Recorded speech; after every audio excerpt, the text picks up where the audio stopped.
কুয়াশামাখা অন্ধকারে রাতে আসছে সে আসছে, কেউ জানে না কি হবে এখন। জীবনের যবনিকা নামবে যখন আসছে সে আসছে।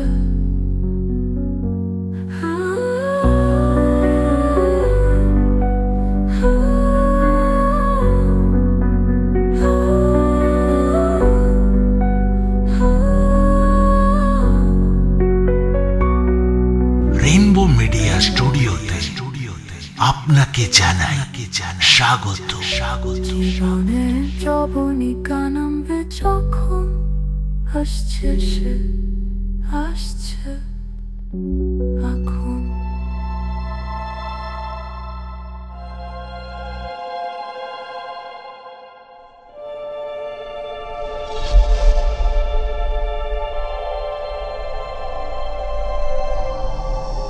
ভদ্রলোক ঘরে ঢুকে করজোড়ে কর্নেলকে নমস্কার করে বললেন, গতকাল সকালে আমি ফোন করেছিলাম, আমার নাম শিবকালী রায়। কর্নেল হাতের ইশারায় তাকে বুঝতে বললেন। ভদ্রলোক শীর্ণকায়, গায়ের রং কালো, খাড়া নাকের নিচে সরু গোঁফ, তাঁর পরনে ছাই রঙের পাঞ্জাবি এবং ধুতি। আমাকে তিনি তীক্ষ্ণ দৃষ্টিতে লক্ষ্য করছিলেন। কর্নেল বললেন, আলাপ করিয়ে দিই, জয়ন্ত চৌধুরী, দৈনিক সত্যসেবক পত্রিকার সাংবাদিক। আপনার সব কথা জয়ন্তের সামনেই বলতে পারেন, কারণ সে আমার সহকারী। শিবকালী বাবু আমাকে নমস্কার করে বললেন, হ্যাঁ, মনে পড়েছে বটে, ব্রজেনবাবু আপনার কথাও বলেছেন। বলে তিনি কর্নেলের দিকে ঘুরে বসলেন। বললেন, আপনাকে তো বলেছি কর্নেল সাহেব, বেজো মানে আমার পিস্তত দাদা ব্রজেন পুলিশে চাকরি করত। এই সময় ষষ্ঠীচরণ ট্রেতে 3 কাপ কফি নিয়ে এলো। কর্নেল বললেন, কফি খান শিবকালী বাবু, আপনাকে ক্লান্ত দেখাচ্ছে। কফি নার্ভ চাঙ্গা করে। কফি খেতে তিনি অভ্যস্ত নন বলেই মনে হচ্ছিল। কিছুক্ষণ চুপচাপ কফি খাওয়ার পর তিনি বললেন, এবার কথাটা আরম্ভ করি তাহলে। হ্যাঁ, আপনার গুপ্ত কথা এবার শোনা যাক। শিবকালী বাবু কেন কে জানে কর্নেলের কথা শুনে হাসবার চেষ্টা করে বললেন, গুপ্ত কথাই বটে, তবে এখন আর গুপ্ত হয়ে নেই, সারা কাঞ্চনপুরে সারা পড়ে গেছে। হ্যাঁ, গুপ্ত কথা ফাঁস হলে এমনটা হয়। যাই হোক, এবার কথাটা বলুন। শিবকালী বাবু অর্ধেক খাওয়া কফির পেয়ালা ট্রেতে রেখে প্যান্টের পকেট থেকে রুমাল বের করে মুখ মুছলেন। তারপর চাপা গলায় বললেন, একদিন নয়, পরপর 3 দিন একই রকম ঘটনা। রাত 1টা বাজলেই প্রথমে আমার দাদা রক্ষাকালীর জানালার কাছে, তারপর আমার ঘরের জানালার কাছে ফিস ফিস করে কে বলে ওঠে, সুদে আসলে 1 লাখ। বারতিনে একই স্বরে কথাটা বলার পর কেমন একটা শনশন শব্দ হয়। আপনাদের তো একসময় জমিদারি ছিল বলেছিলেন। সেই আমলে আপনাদের বংশের কেউ কারো কাছে টাকা ধার করেননি তো? না, জমিদারি ছিল আমার ঠাকুরদার আমলে। তাঁর আমলেই দেশ থেকে জমিদারি প্রথা উচ্ছেদ হয়। ঠাকুরদার সঙ্গে অনেক উঁচুতলার লোকের ভাব ছিল, তাই জমিদারির ক্ষতিপূরণ শিগগিরই পেয়ে গিয়েছিলেন। তারপর আমার বাবা তো ভোটে দাঁড়িয়ে এমএলএ হয়েছিলেন। আপনার বাবার নাম কি ছিল? কালীপ্রসাদ রায়। ও, তাই বুঝি আপনার আর আপনার দাদার নামে কালী বসেছে? ভালোভাবে বসেনি, তবে আমাদের 2 ভাইয়ের এই নাম নাকি আমার ঠাকুমা স্বপ্নাদেশ পেয়ে রেখেছিলেন। আপনাদের গৃহদেবতা তাহলে নিশ্চয়ই মা কালী? আগে হ্যাঁ, তা যা বলছিলাম, পরপর 3 রাত্রির এরকম অদ্ভুত ঘটনা ঘটেছে। আর আমরাও যে চুপ করে বসেছিলাম তা নয়। দ্বিতীয় রাত্রির পর রাত 12টায় বাড়ির আলো নিভিয়ে ওত পেতে পেছনের দিকে ঝোপের আড়ালে বসেছিলাম, হাতে টর্চ, আর দাদার হাতে তো দোনলা বন্দুক। আমাদের সঙ্গে ছিল বাড়ির পুরনো কাজের লোক ভোলা। তারপর মশার কামড়ে অস্থির হয়ে আমরা 1টা বাজার মিনিট 5 আগে টর্চ জেলে তন্ন তন্ন করে সবখানে খুঁজলুম। যদি কোনো বজ্জাত মানুষ ওইভাবে আমাদের ভয় দেখাতে আসে, তাহলে সে 1টা বাজার একটু আগেই আসবে। তাছাড়া তাকে দোতলার জানালার কাছে উঠতে হবে। উঠবে কি করে? জলের পাইপ জানলার কাছাকাছি নেই। এই বলে শিবকালীবাবু হঠাৎ খুব গম্ভীর হয়ে গেলেন। তারপর চোখ বড় বড় করে বললেন, আশ্চর্য ব্যাপার কর্নেল সাহেব, আমরা যে যার ঘরে গিয়ে শুয়ে পড়েছি। তারপর অন্য রাতের মতোই নিচের বসার ঘরে প্রকাণ্ড দেয়াল ঘড়িতে ঢং করে 1টা বাজলো। আর সঙ্গে সঙ্গে পাশের ঘর থেকে দাদা চিৎকার করে উঠলেন, শিবু শিবু, সে বেটা এসেছে। তারপরই শুনলুম বন্দুকের গুলির শব্দ। দাদা পরপর 2টো গুলি করার পরই আমি মশারির ভেতর থেকে বেরিয়ে টর্চ হাতে জানালা খুলতে যাচ্ছি। হঠাৎ শুনি সেই ফিসফিসে কণ্ঠস্বর, সুদে আসলে 1 লাখ। তারপরই সনসন শব্দ উঠল। অমনি প্রচণ্ড ভয়ে রক্ত যেন হিম হয়ে গেল। মনে পড়ল ঠাকুমা বলতেন এই বাড়িতে মা কালীর বাস, তাই শিবের চেলারা নাকি গোপন খবর মা কালীকে দিতে আসে। বাবা মহাদেবের চেলারা মা কালীর কাছে খবরাখবর দিতে আসতেই পারে, কিন্তু তাদের কেউ আপনাদের 2 ভাইয়ের জানালার কাছে ওই সুদের অঙ্কের কথা বলতে আসবে কেন? ঠিক বলেছেন কর্নেল সাহেব, আমারও তাই মত। কিন্তু দাদা বলেন এই কথাগুলো নাকি রায় পরিবারের গুপ্ত কথা। কোনো পুরুষে কেউ কারোর কাছে কিছু টাকা ধার করেছিলেন, সেই টাকা শোধ দেওয়া হয়নি। এদিকে যে টাকা দিয়েছিল সে মরে গেছে, তার প্রেতাত্মা বাবা মহাদেবের কাছে নালিশ করেছে, তাই কথাটা। বুঝেছি। এবার 3য় রাতের কথা বলুন।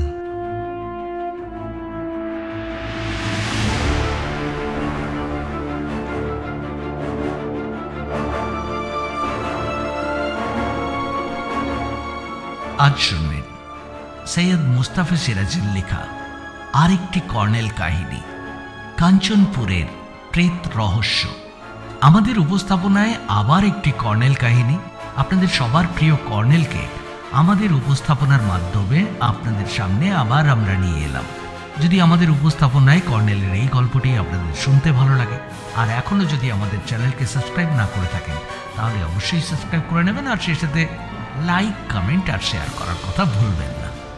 আসুন তাহলে কথা না বাড়িয়ে শুরু করা যাক আজকের গল্প, কাঞ্চনপুরের প্রেত রহস্য।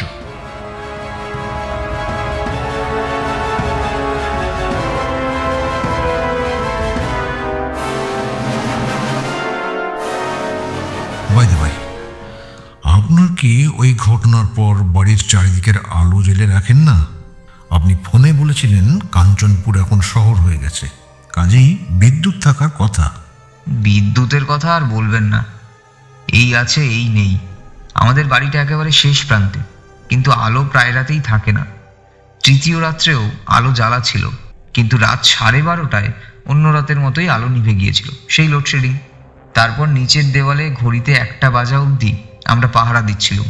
কিন্তু আশ্চর্য ব্যাপার কর্নেল, ঘড়ি বাজলই না। আমার হাতের এই ঘড়িতে রেডিয়াম দেওয়া থাকায় দেখে নিলুম 1:10 বাজে। তাহলে কি আজ ব্যাটার ছেলে আর আসবে না? একসময় মশার কামড়ে অস্থির হয়ে আমরা ঘরে ফিরে এলুম, তারপর শুয়ে পড়লুম।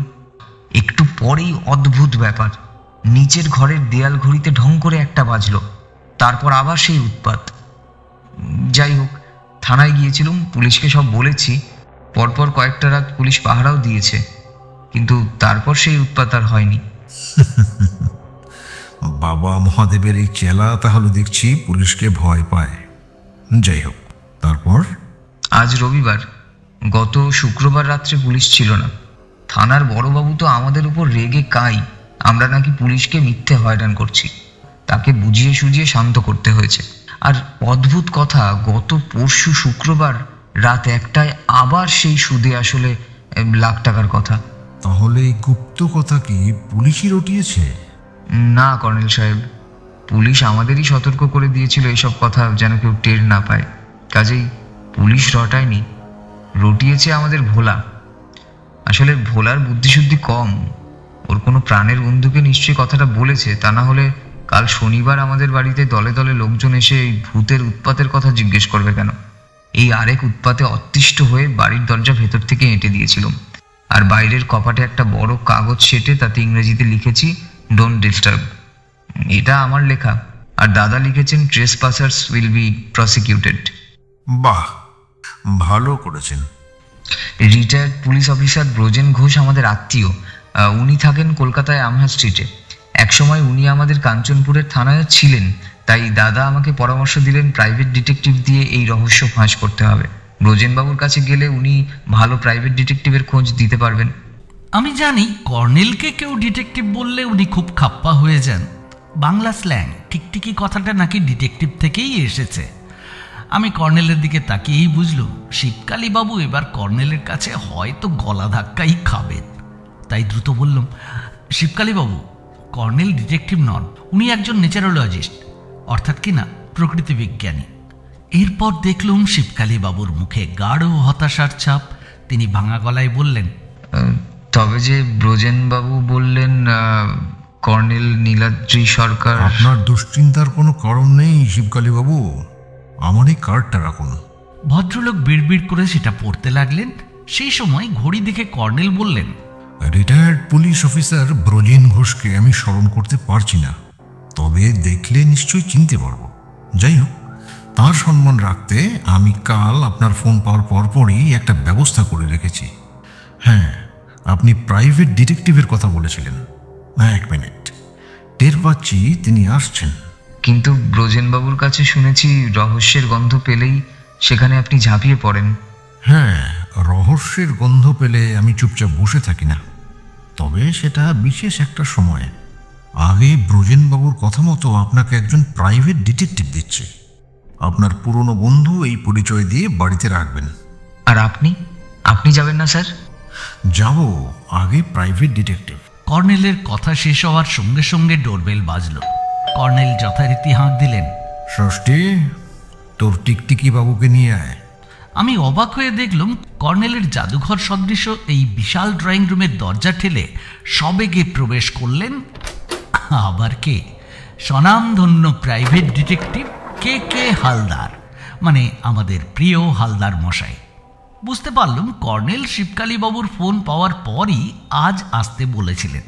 তিনি সোফার এক পাশে ধপাস করে বসে বললেন, বেশি দেরি করি নাই। কি কন কর্নেল স্যার? হালদার মশাই, আগে আপনার ক্লায়েন্ট অর্থাৎ মক্কেলের সঙ্গে আলাপ করিয়ে দিই। গোয়েন্দা প্রবর গুলি গুলি চোখে শিবকালীবাবুকে দেখছিলেন।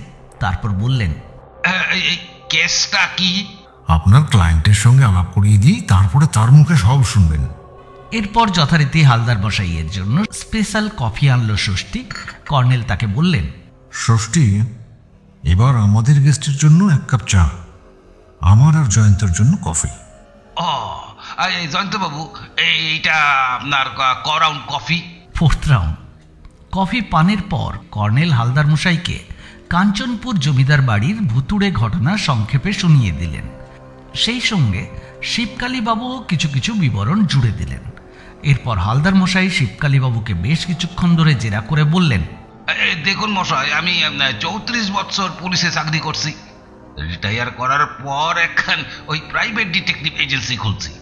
কাজেই আপনার কেস আমি লইলাম। আর কর্নেল স্যার যখন আপনাকে হেভি মিস্ট্রি সলভ করণের দায়িত্ব দিছেন, তখন আমি নিজেকে কিন্তু লড়াইয়া দিব। আপনি চিন্তা করবেন না। শিবকালীবাবুকে একটু বিব্রত দেখাচ্ছিল। বুঝতে পারছিলাম তিনি কর্নেলকেই মনে মনে চাইছিলেন। আমি তার মনোভাব বুঝতে পেরে বললাম, শিবকালীবাবু, কর্নেল সব রহস্যময় ঘটনার সারিজামিন ব্যাকগ্রাউন্ড আগে সংগ্রহ করেন, তাই সব ক্ষেত্রেই তিনি আমাদের হালদার মশাইকে আগে পাঠিয়ে দেন। কিন্তু উনি কি আমাদের পশ্চিমবঙ্গের ভাষায় কথা বলতে পারেন না? খুবই পারেন, কিন্তু হালদার মশাইয়ের একটা জেদ আছে। আমাগো মাতৃভাষা সারুম কেন? মাতৃভাষার লইগা ঢাকায় আমাগো পোলারা প্রাণ দিছে না। দেশ ছাড়লে কি হইব? সব রক্তের টান, বুঝলেন? ঠিক বলেছেন। তাহলে আপনি আমার বন্ধু হিসাবে কাঞ্চনপুরে বেড়াতে যাচ্ছেন, আমাদের বাড়িতেই থাকছেন, কেমন তো? এই কর্নেল স্যারের কথায় আমি রেডি হইয়াই আইছি বলে তিনি তার ব্যাগটা কাঁধে ঝুলালেন। তারপর শিবকালীবাবুর সঙ্গেই বেরিয়ে গেলেন। কর্নেল চুপচাপ চুরুট টানছিলেন। বললুম, হালদার মশাইকে বাঘের মুখে ঠেলে দেওয়া কি ঠিক হলো? বাঘ কথাটা তোমার মাথায় কেন এলো জয়ন্ত? যা বুঝেছি তাতে মনে হচ্ছে এটা টাকা কড়ি দেনা পাওনার ব্যাপার। পাওনাদাররা কিন্তু আসলে এক একটি রক্তখেকো বাঘ।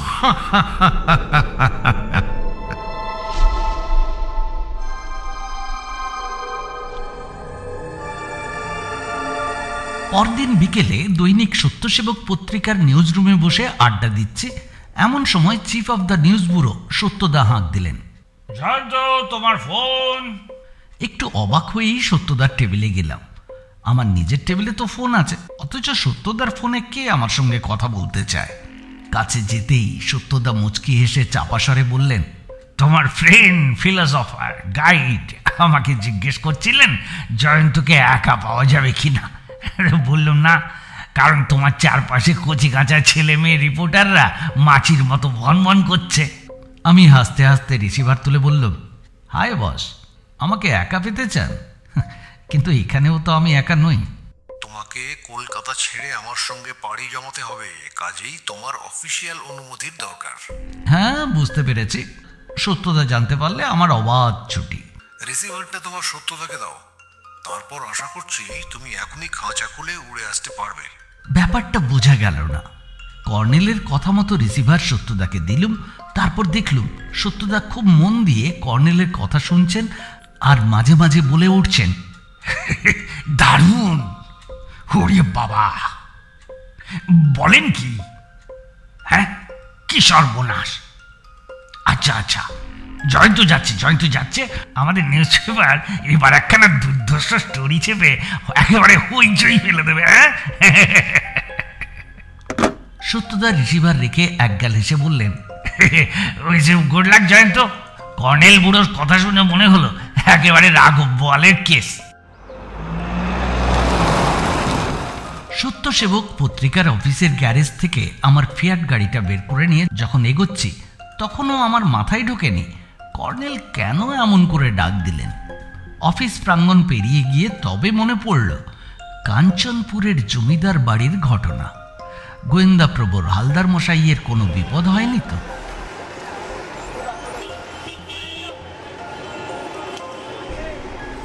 ফ্রি স্কুল স্ট্রিটওয়ে ইলিয়ট রোডে পৌঁছে একটা গলি রাস্তার পরই কর্নেলের অ্যাপার্টমেন্ট হাউস। গেট দিয়ে ঢুকে লনের এক পাশে গাড়ি রাখলুম, তারপর 3 তলায় চলে এলুম। ডোরবেলের সুইচে আঙুল পড়তেই তক্ষুনি দরজা খুলে গেল। দেখলুম ষষ্ঠীচরণ হাসি মুখে দাঁড়িয়ে আছে। সে ফিসফিস করে বলল, বাবা মশাইকে খুব ব্যস্ত দেখাচ্ছে, আমাকে বলছিলেন তুই লক্ষ্য রাখবি তোর কাগজের দাদাবাবু আসছেন কিনা। কথাগুলো বলে ষষ্ঠী পাশের করিডোর দিয়ে ভেতরে চলে গেল। আমি ছোট্ট ওয়েটিং রুমটার ভেতর দিয়ে দ্রুত এগিয়ে ড্রয়িং রুমে ঢুকলাম। দেখলুম কর্নেল ইজি চেয়ারে বসে এক টুকরো কাগজে চোখ রেখেছেন। আমাকে দেখে তিনি নড়ে বসলেন। এই যে জয়ন্ত, আজ সকালেই আমি ভাবছিলাম তোমাকে সোজা আমার কাছে চলে আসতে বলবো, কারণ কাঞ্চনপুরের ঘটনাটা যে ছোটোখাটো নয় তা গত রাতেই টের পেয়েছিলাম। ষষ্ঠী, আমার জন্য কপি আনবি। সোফায় বসে একবার লক্ষ্য করলুম কর্নেলের মুখে উদ্বেগের ছাপ। চাপা স্বরে বললুম, আমাদের হালদার মশাইয়ের কোনো বিপদ হয়নি তো? না, গত রাত্রে কাঞ্চনপুর থেকে হালদার মশাই আমাকে ফোন করেছিলেন। জমিদার বাড়িতে ফোন নেই, তাই উনি বাজারের একটা ফার্মাসি থেকে ফোন করেছিলেন। আহা, ফোনে উনি কি বললেন তাই বলুন না। হালদার মশাইয়ের মতে ব্যাপারটা খুব সহজ নয়। রাত একটায় যে ভুতুড়ে কাণ্ডটা হয় তার পেছনে বাড়ির লোকেরই কারো হাত আছে। এদিকে হালদার মশাইয়ের ওখানে পৌঁছানোর পরে লেটার বক্সে একটা উড়ো চিঠি পাওয়া গেছে। তাতে কেউ লাল কালিতে লিখেছে, কলকাতা থেকে গোয়েন্দা এনেছো, গোয়েন্দার মাথায় দা চালিয়ে দেব, কথা মতো কাজ না করলে তোমারও ধর্মুণ্ড আলাদা হয়ে যাবে। ষষ্ঠী ট্রেতে 2 পেয়ালা কফি আর স্ন্যাক্স রেখে গেল। কর্নেলের মুখে তখনও উদ্বেগের ছাপ। কফির পেয়ালা তুলে নিয়ে চুমুক দিয়ে বললাম, এই সামান্য ব্যাপারে আপনি এত বেশি উদ্বিগ্ন হয়ে পড়ছেন কেন? বরাবর তো দেখা গেছে যত গর্জায় তত বর্ষায় না। কর্নেল কফির পেয়ালা তুলে নিয়ে তার হাতের সেই টুকরো কাগজটা আমাকে দিলেন। যেমন তেমন ভাবে ছেঁড়া কাগজটায় লাল কালিতে লেখা আছে, বেটার ছেলে এই বুড়ো বয়সেও বাঘের গুহায় মুখ ঢোকাতে আসছে, সাবধান, কাঞ্চনপুরের মাটিতে পা পড়লেই ঠেলাটা বুঝতে পারবে। আমি না হেসে পারলুম না, বললুম, আমার খুব অবাক লাগছে কর্নেল, জীবনে কখনো এইসব তুচ্ছ ব্যাপারকে আপনি পাত্তা দেননি। এই হাস্যকর চিঠিটা নিশ্চয়ই আপনার লেটার বক্সে কেউ ফেলে দিয়ে গিয়েছিল। কর্নেল এরপর কফি পানে মন দিলেন। এই সময় ড্রয়িং রুমের দেয়াল ঘড়িতে বিকেল 4টে বাজল। ঘড়ির দিকে তাকিয়ে কর্নেল বললেন, জয়ন্ত, এই চিঠি বা হালদার মশাইয়ের ফোন পেয়ে আমি উদ্বিগ্ন হইনি, হয়েছি অন্য একটা কারণে। কাঞ্চনপুরের জমিদার বাড়ির এই অদ্ভুত ঘটনা আমাকে উদ্বিগ্ন করেছে একটা কারণে। কারণটা কি তা বলতে আপত্তি আছে?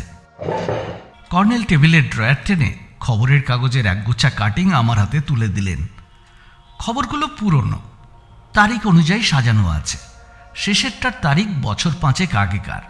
সেইটার হেডিংয়ে ছাপা হয়েছে, কাঞ্চনপুর এস্টেটের নিরুদ্দিষ্ট ছোট শরিক হরকালী রায়ের মৃত্যু হয়েছিল।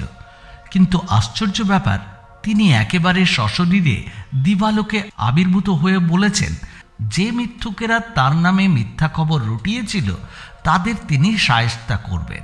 কাঞ্চনপুরে হরকালীবাবু খুব জনপ্রিয় ছিলেন, তাই সেখানকার লোকেরা তাকে জোর করে তাঁর বাড়ির অংশের দখল নিতে সাহায্য করেছিল। তারপরেই কিন্তু একটা অদ্ভুত ঘটনা ঘটেছে। হরকালীবাবুকে আর দেখা যাচ্ছে না। তার বাড়ির দরজায় তালা দেওয়া নেই।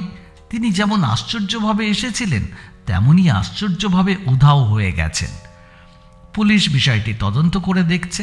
কিছু বৃদ্ধ লোকের মতে জমিদার বাড়ির উপাস্য দেবী কালিকার মন্দিরে নাকি বহু ধনরত্ন লুকোনো আছে। হরকালীবাবুর মতো অবিকল দেখতে কোনো লোক সেই ধনরত্ন চুরি করতে এসেছিল। তার পেছনে অবশ্যই কোনো পাকাপোক্ত লোক আছে, তবে পুলিশ এইসব বিষয়ে মাথা ঘামাচ্ছে না। এই খবরটা পড়ার পর বললাম, স্থানীয় সংবাদদাতারা কলকাতার কাগজে জায়গা পাওয়ার লোভে অনেক উদ্ভট খবর লিখে পাঠায় এবং তা ছাপাও হয়ে যায়। তুমি ধৈর্য ধরে সবগুলো কাটিং যদি পড়ো তাহলে বুঝতে পারবে কাঞ্চনপুর জমিদার বাড়িতে সত্যিই একটি জটিল রহস্যময় ইতিহাস এখনো কাজ করে যাচ্ছে। গৃহদেবতার ধনরত্ন এসবের মূলে। বোঝা যাচ্ছে সেই ধনরত্ন কোথায় আছে তার সন্ধান এখনো মেলেনি। জয়ন্ত, মানুষের সবচেয়ে লোভ গুপ্তধনে। গুপ্তধনের জন্য তাবৎকাল সারা পৃথিবীতে মানুষ কি জঘন্যতম কাজ করেছে সে বিষয়ে আমার কাছে একটা বই আছে। ওহ কর্নেল, এইটুকু শুনেই আমার মাথা গুলিয়ে যাচ্ছে। এবার শুধু বলুন আপনি কি করতে চান। কর্নেল ইজি চেয়ারে হেলান দিয়ে চোখ বুজে চুরুট টানতে থাকলেন। তারপর হঠাৎ চোখ খুলে চাপা স্বরে বললেন, তুমি আর আমি আজ রাতের ট্রেনেই কাঞ্চনপুর যেতে চাই। তত বেশি দূর নয়, শিয়ালদা থেকে 3 ঘন্টার জার্নি। আমি ট্যুরিস্ট ডিপার্টমেন্টের সুকুমারকে বলে সেখানকার ট্যুরিস্ট লজে একটা ডাবল রুমের ব্যবস্থা করতে পারি। আমার মাথায় কর্নেলের মতোই জেদ চেপে গেল। বললাম, ঠিক আছে, আমি সল্টলেকে আমার ফ্ল্যাটে গিয়ে রেডি হয়ে আসছি। আমার গাড়িটা আপনার খালি গ্যারেজেই রেখে দেবো। বাহ, আমি জানতুম তুমি আমার সঙ্গ ধরতে দ্বিধা করবে না। আমরা রাতে ডিনার খেয়ে বেরোবো। ট্রেন ছাড়বে 11:15, শেষ রাতে পৌঁছনেই ভালো। উঠে দাঁড়িয়ে বলল, কিন্তু একটা কথা, আপনি কাঞ্চনপুর জমিদার বাড়ির খবরের কাটিংগুলো এত বছর ধরে কেন জমিয়ে রেখেছিলেন? কাঞ্চনপুর গঙ্গার ধারেই, ওদিকে একটা বিশাল জলা আছে। একসময় ওখানে পাখি দেখতে যেতাম। শিবকালীবাবু, হরকালীবাবু জানেন না, আমার বন্ধু ওদের বড় তরফ কালীরঞ্জন রায়, সম্পর্কে শিবকালীবাবুর জ্যাঠা। ওদের 3 শরিকের বাড়ি কালী মন্দিরকে কেন্দ্র করে 3 দিকে। অবশ্য সে প্রায় 15 বছর আগের কথা। কালীরঞ্জনবাবু বিয়ে করেননি। তার মৃত্যুর খবর পেয়েছিলাম খবরের কাগজে, কারণ উনি এলাকার একজন গণ্যমান্য লোক ছিলেন। তাছাড়া কলকাতায় একটা রাইফেল শুটিং ক্লাবের প্রেসিডেন্ট ছিলেন। রাইফেল শুটার হিসেবে সারা দেশে তার খ্যাতি ছিল। যাই হোক, ওসব কথা পরে শুনবে। এখন তুমি তোমার ফ্ল্যাটে গিয়ে রেডি হয়ে এসো। হ্যাঁ, সঙ্গে কিন্তু গরম পোশাক নেবে। কলকাতায় এই নভেম্বরে শীত পড়েনি, কিন্তু কাঞ্চনপুর এখন শীতে কাঁপছে। আর একটা কথা, তোমার আগ্নেয়াস্ত্রটা সঙ্গে নিতে ভুলো না। সর্বনাশ, খুনোখুনির পাল্লায় পড়তে হবে নাকি? হতেও পারে। আমি তখনই বেরিয়ে এলাম। পার্ক সার্কাস ধরে ইএম বাইপাসে পৌঁছে এবারে হঠাৎ কেন যেন একটা গোপন আতঙ্কের শিহরণ জাগল শরীরে। কর্নেলকে কোনো ঘটনা এত বেশি গুরুত্ব দিয়ে চিন্তা করতে দেখিনি। তার সঙ্গে এ যাবৎকাল ঘুরে এই ধরনের বহু পরিবারে গৃহদেবতার গুপ্তধনের রহস্যে জড়িয়ে পড়েছে, কিন্তু কখনো কর্নেলকে তা নিয়ে এত ব্যস্ত হতে দেখিনি। কাজেই মনে হচ্ছে কাঞ্চনপুরের জমিদার বাড়িতে পূজ্যা মা কালীর ধনরত্ন নেহাত গুজব নয়। তাছাড়া কর্নেলকে এর মধ্যেই কেউ উড়ো চিঠিতে ভয় দেখিয়েছে। আবার মনে আতঙ্ক জাগল। আমি সতর্কভাবে গাড়ি ড্রাইভ করছিলাম।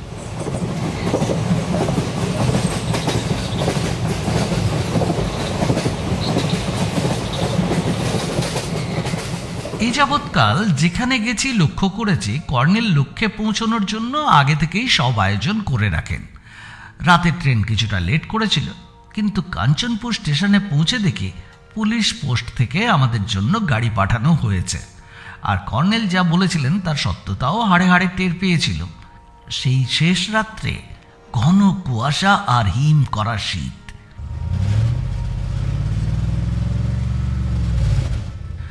ড্রাইভারের নাম কালীপদ।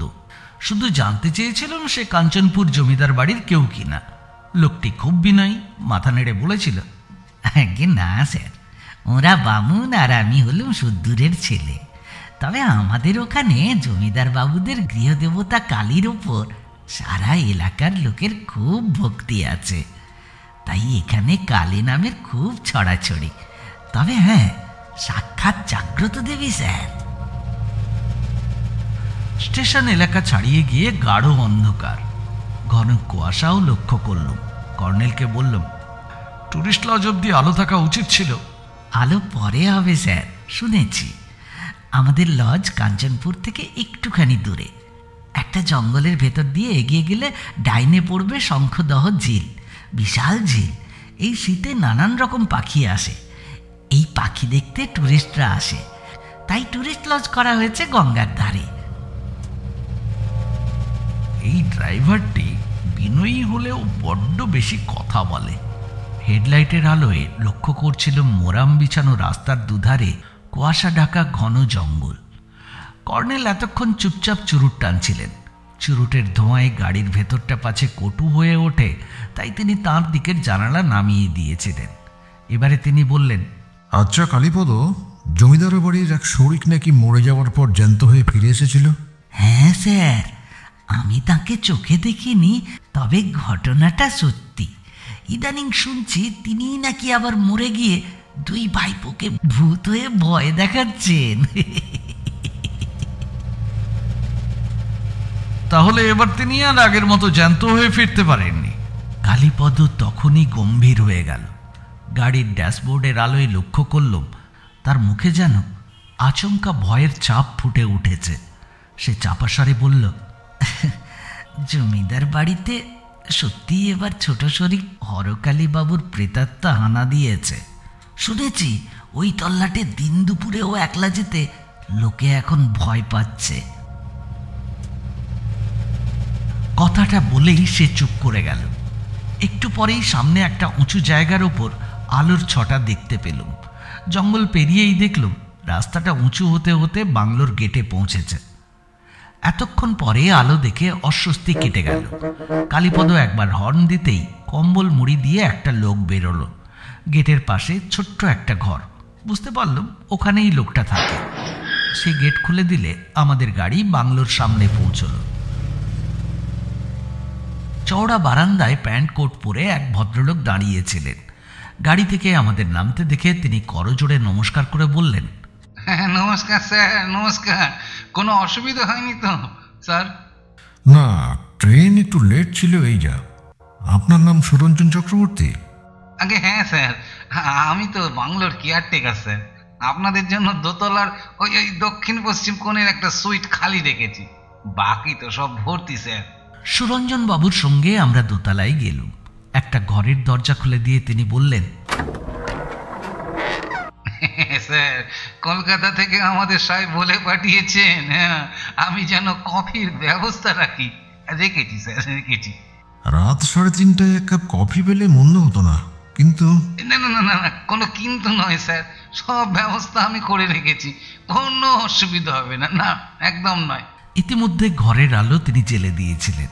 বেশ চওড়া ঘর, দুদিকে দুটো সিঙ্গেল খাট, খাটে মশারি গোঁজা আছে। কর্নেল তাঁর কাঁধের বোঁচকা কোণের একটা টেবিলে নামিয়ে রাখলেন। তারপর পিঠে আঁটা কিট ব্যাগটাও খুলে ফেললেন। আমি উল্টো দিকের খাটের পাশের টেবিলে আমার ব্যাগটা রেখে বললাম, গঙ্গা কোন দিকে? মা গঙ্গার দর্শন এখন পাবে না, তিনি কুয়াশার আড়ালে ঘুমোচ্ছেন। কিছুক্ষণের মধ্যেই সুরঞ্জনবাবু একজন পরিচারকের সঙ্গে ঘরে ঢুকলেন। পরিচারকের হাতে একটা ট্রে, তাতে 2 পেয়ালা কফি আর পটেটো চিপস।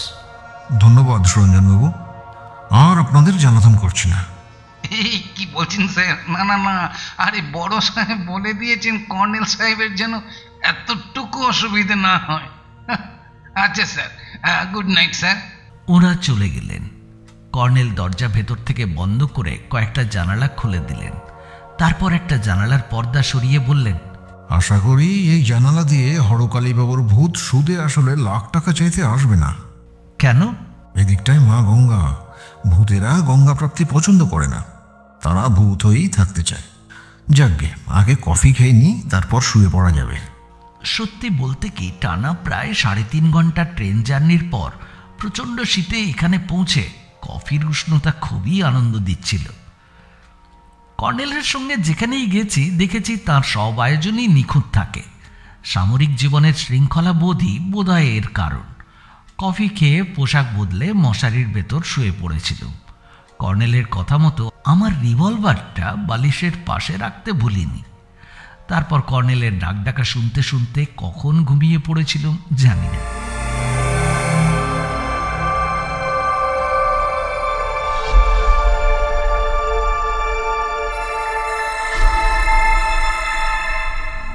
হঠাৎ ঘুম ভেঙে গেল।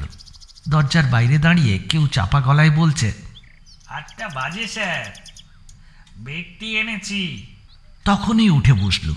বুঝতে পারলুম ওপাশের মশারির ভেতর কর্নেল নেই, প্রাতঃভ্রমণে বেরিয়েছেন এবং আমার জন্য বেডটির কথা বলে গেছেন। বললুম, দরজা খোলা আছে, চলে এসো। পর্দার ফাঁক দিয়ে দেখলুম বাইরে ম্রিয়মান রোদ। তখনও কুয়াশা মুছে যায়নি। পরিচারকটি বিছানার পাশে চা রেখে বিনীতভাবে বলল, আপনার মশারি তুলে দিই স্যার, তাহলে চা খেতে সুবিধা হবে। সে আমার বলার অপেক্ষা না করেই মশারি তুলে ওপরে রেখে দিল। কম্বলের মধ্যে কোমর ডুবিয়ে বসে বেডটিতে চুমুক দিলুম। লোকটি বলল, আগে আমার নাম স্যার পঞ্চানন, তবে লোকে আমাকে পাঁচু বলেই ডাকে। ম্যানেজার বাবু আপনাদের সেবার জন্য আমাকে ঠিক করেছেন। এই যে সুইচটা দেখছেন, এটা টিপলে আমি তখনই এসে হাজির হব। বলে সে বেরিয়ে গেল। তারপরেই আমার চোখ গেল বালিশের পাশে, আমার আগ্নেয়াস্ত্রটার দিকে।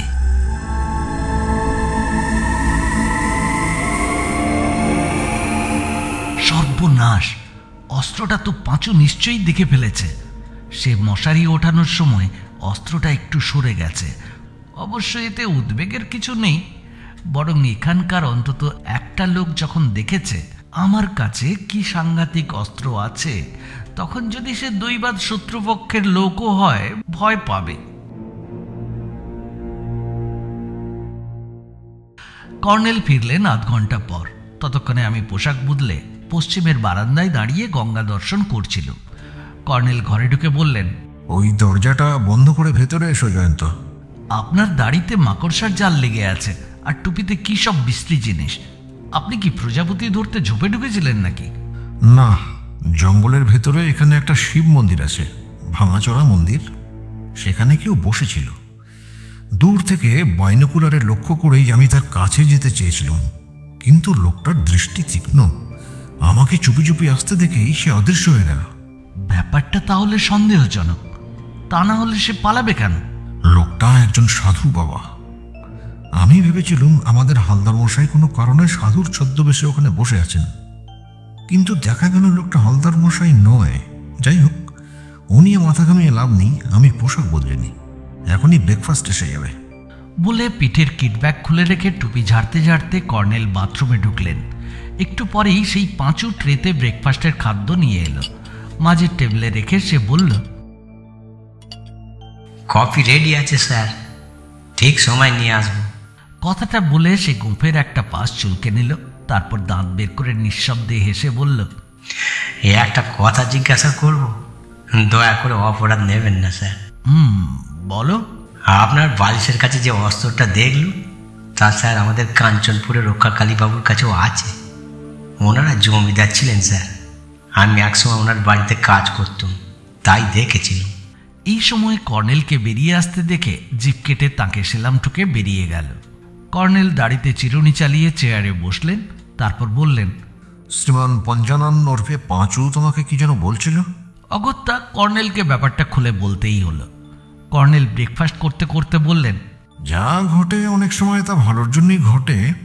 শিবকালীবাবু আমাদের বলেছেন তার দাদা রক্ষাকালীবাবুর একটা বন্দুক আছে, কিন্তু তার একটা পিস্তল বা রিভলভারও যে আছে সেটা পাঁচুর মুখে জানা গেল।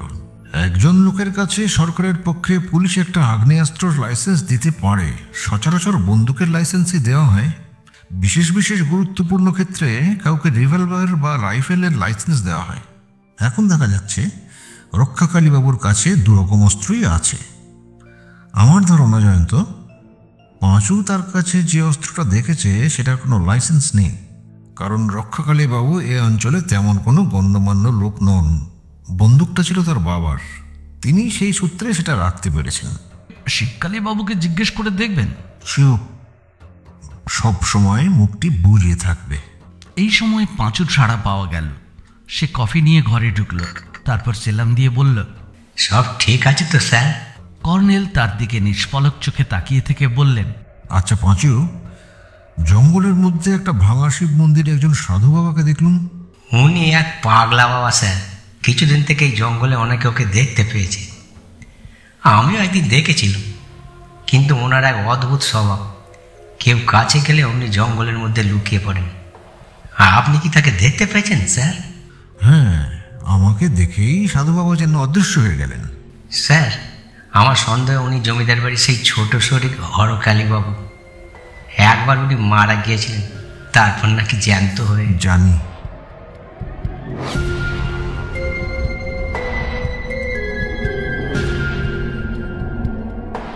সেই সাধু বাবা যে হরকালীবাবু, কর্নেল তা কেমন করে জানলেন? এই প্রশ্নটার জবাব কর্নেল আমাকে স্পষ্ট করে দেননি, শুধু বলেছিলেন, পাঁচুর যেমন সন্দেহ আমারও সেই সন্দেহ। তবে তিনি সত্যি হরকালীবাবু হলে আমাদের একটু সাবধানে চলাফেরা করতে হবে, কারণ আমার বিবেচনায় পাগলের কাছ থেকে দূরে থাকাই ভালো।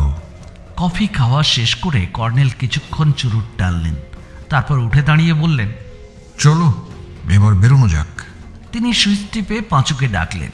তারপর পাঁচু এসে ব্রেকফাস্টের ট্রে এবং কফির পেয়ালা গুছিয়ে নিল।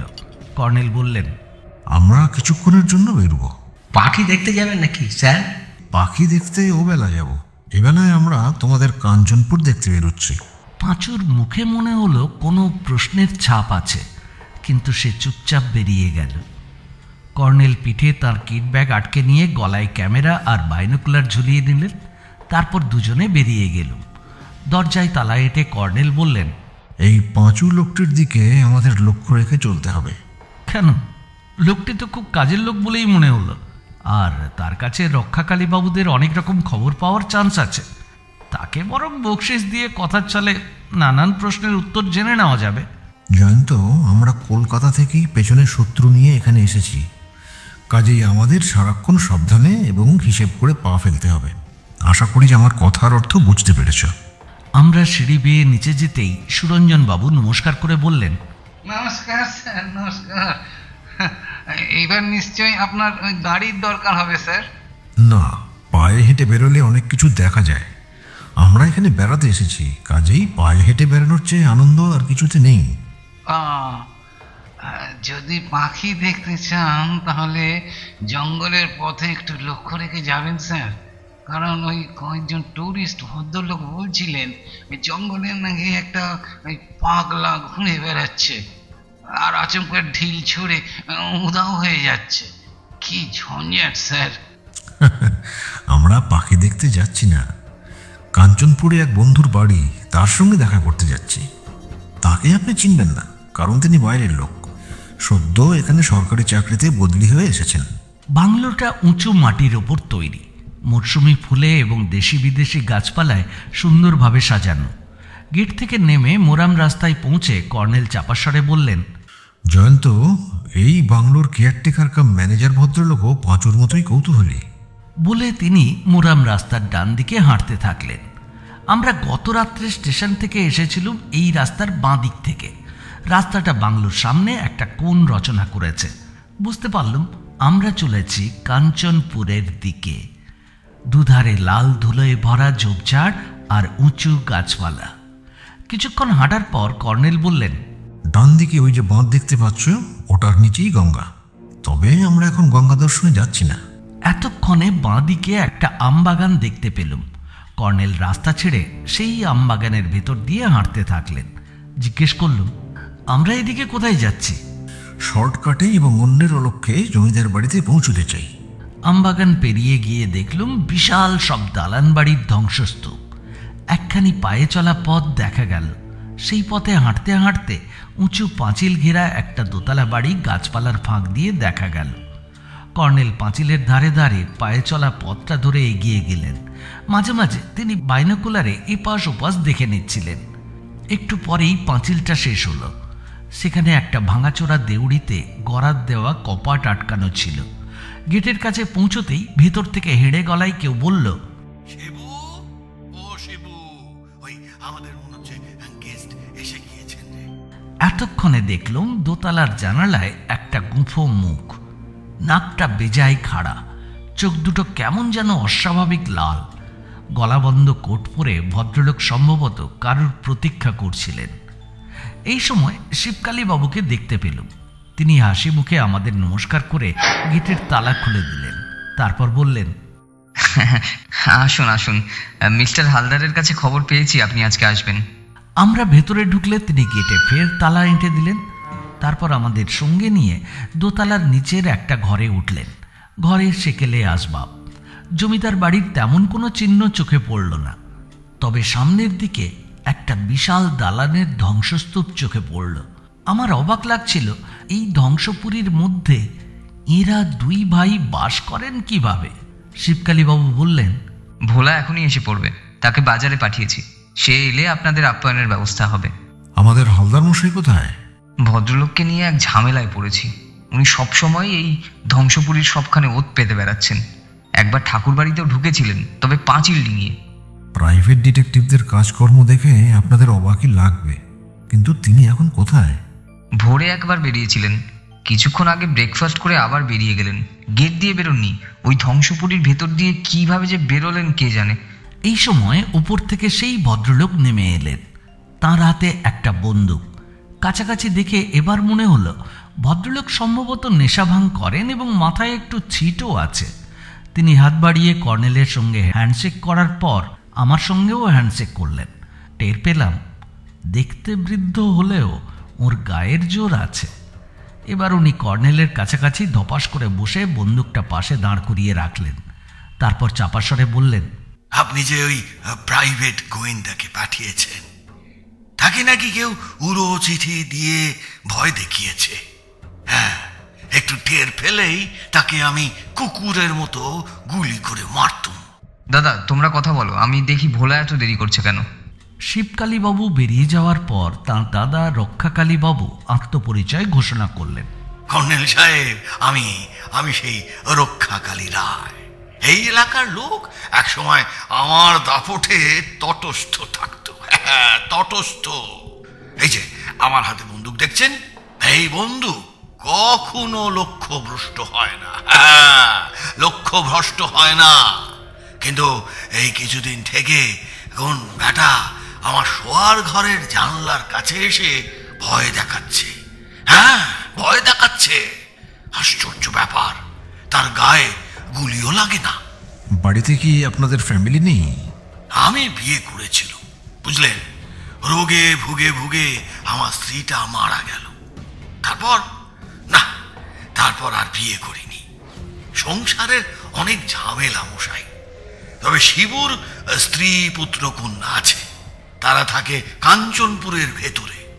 শিবুর শ্বশুর পয়সাওয়ালা লোক, মেয়ে আর নাতিপুতিদের নিজের কাছেই রেখেছেন। শিবু মাঝে মাঝে গিয়ে সেখানে থাকে, আবার এখানেও কিছুদিন কাটিয়ে যায়। আসলে আমি ব্যাপারটা বরঞ্চ খুলে বলি। আমাদের এই পূর্বপুরুষের ভিটে যাতে বেদখল না হয়, তাই আমরা এখানে পাহারা দিচ্ছি। আর ওই যে গৃহদেবতা মা কালী, জয় জয় মা, জয় মা কালী। আমরা সরে গেলে তার কি হবে? হ্যাঁ, একজন সেবায়েত রেখেছি, সে সকাল সন্ধ্যায় মায়ের পুজো আচ্ছা করে যায়। আচ্ছা দাঁড়ান দাঁড়ান, একটু অপেক্ষা করুন, মাকে দর্শন করাবো। রক্ষাকালী বাবু, আমার হাতে সময় কম, আমি এই বাড়ির পেছন দিকটা একবার দেখে আসতে চাই। তা যান, গোয়েন্দা বাবুও তন্ন তন্ন করে দেখেছেন, আপনিও দেখে আসুন। আমি এই বারান্দায় রোদ্দুরে চেয়ার পেতে বসছি, চারিদিকে শত্রু ওত পেতে আছে কিনা তাই আমাকেও তককে তককে থাকতে হয়। কর্নেল বেরিয়ে গিয়ে উঁচু বারান্দার সিঁড়ি বেয়ে উঠোনে নামলেন, তারপর বাড়ির পেছন দিকে এগিয়ে গেলেন। আমিও তাকে অনুসরণ করলাম। পেছন দিকটা একসময় যে ঝোপঝাড়ে ভর্তি ছিল তা বোঝা গেল। ভৌতিক উপদ্রবের পর সম্ভবত সেগুলো পরিষ্কার করা হয়েছে, কিন্তু পাঁচিলের ধারে প্রকাণ্ড সব গাছ, সেই গাছগুলোর ডাল দোতলার জানালার কাছে পৌঁছে গেছে। কাজেই সেই ডাল বেয়ে কেউ এসে ভুতুড়ে উৎপাত করতেই পারে। এই সময় শিবকালী বাবু হন্তদন্ত হয়ে এসে বললেন, কিছু বুঝতে পারলেন কর্নেল সাহেব? না। আপনার ভোলাকে পেলেন? আগে হ্যাঁ, আপনার জন্য চাটা করতে বলেছি। আপনার কফি খাওয়ার অভ্যাস আছে, কিন্তু ভোলা কফি করতে পারে না, আর আমি তো একেবারে নিষ্কর্মা। আমরা উঠেছি ট্যুরিস্ট বাংলোতে, যদি যোগাযোগ করতে হয় সেখানেই করবেন। আর আমরা পেট পুড়ে ব্রেকফাস্ট করেই বেরিয়েছি। নিচের তলার একটা ঘরে ভোলা কেরোসিন কুকার ধরাচ্ছিল। চায়ের কেটলি চাপিয়ে সে বারান্দায় এলো এবং আমাদের করজোড়ে নমস্কার করল। লোকটার চেহারা দৈত্যের মতো, কিংবা গরিলা বলাই ভালো, কারণ গায়ের রং কুচকুচে কালো। এ বাড়িতে গোঁফের ছড়াছড়ি, তার গোঁফও দেখার মতো, মাথার চুল খুঁটিয়ে কাটা। শিবকালীবাবু বললেন, ভোলা তুই চা ফা করে নিয়ে আয়, আমরা বসার ঘরে যাচ্ছি। দাদা কোথায় গেল? ভোলা বলল, ওনার বাতিক বসেই ছিলেন, হঠাৎ ঠাকুর বাড়ির দিকে দৌড়ে গেলেন। আপনারা এই ঘরে বসুন স্যার, আমি দেখি দাদা ওদিকে কেন গেল। বাড়িটা দক্ষিণ দুয়ারি। বারান্দা থেকে দক্ষিণে ঠাকুর বাড়ির মন্দিরের চূড়া দেখা যায়, কিন্তু ওদিকের দেয়ালের পাশে ঘন ঝোপ জঙ্গল, তাই কোনো দরজা দেখা যায় না। কর্নেল সেদিকে তাকিয়ে বললেন, এসো তো জয়ন্ত, গিয়ে দেখি রক্ষাকালী বাবু কাকে গালাগালি করছেন। ভোলা বাঁকা মুখে বলল, রায় বংশে পাগলের অভাব নেই স্যার। কর্নেল হন্তদন্ত হয়ে এগিয়ে গেলেন, আমি গেলাম তার পেছনে। দরজা দিয়ে বেরিয়ে গিয়ে দেখি সামনে একটা মন্দির, আর তার ওধারে একটা পুকুর। পুকুরের তিন পাড়ে ধ্বংসাবশেষ আর ঝোপ জঙ্গল। মন্দিরের নিচের চত্বরে দাঁড়িয়ে বন্দুকের নল তুলে রক্ষাকালীবাবু কাউকে শাসাচ্ছিলেন।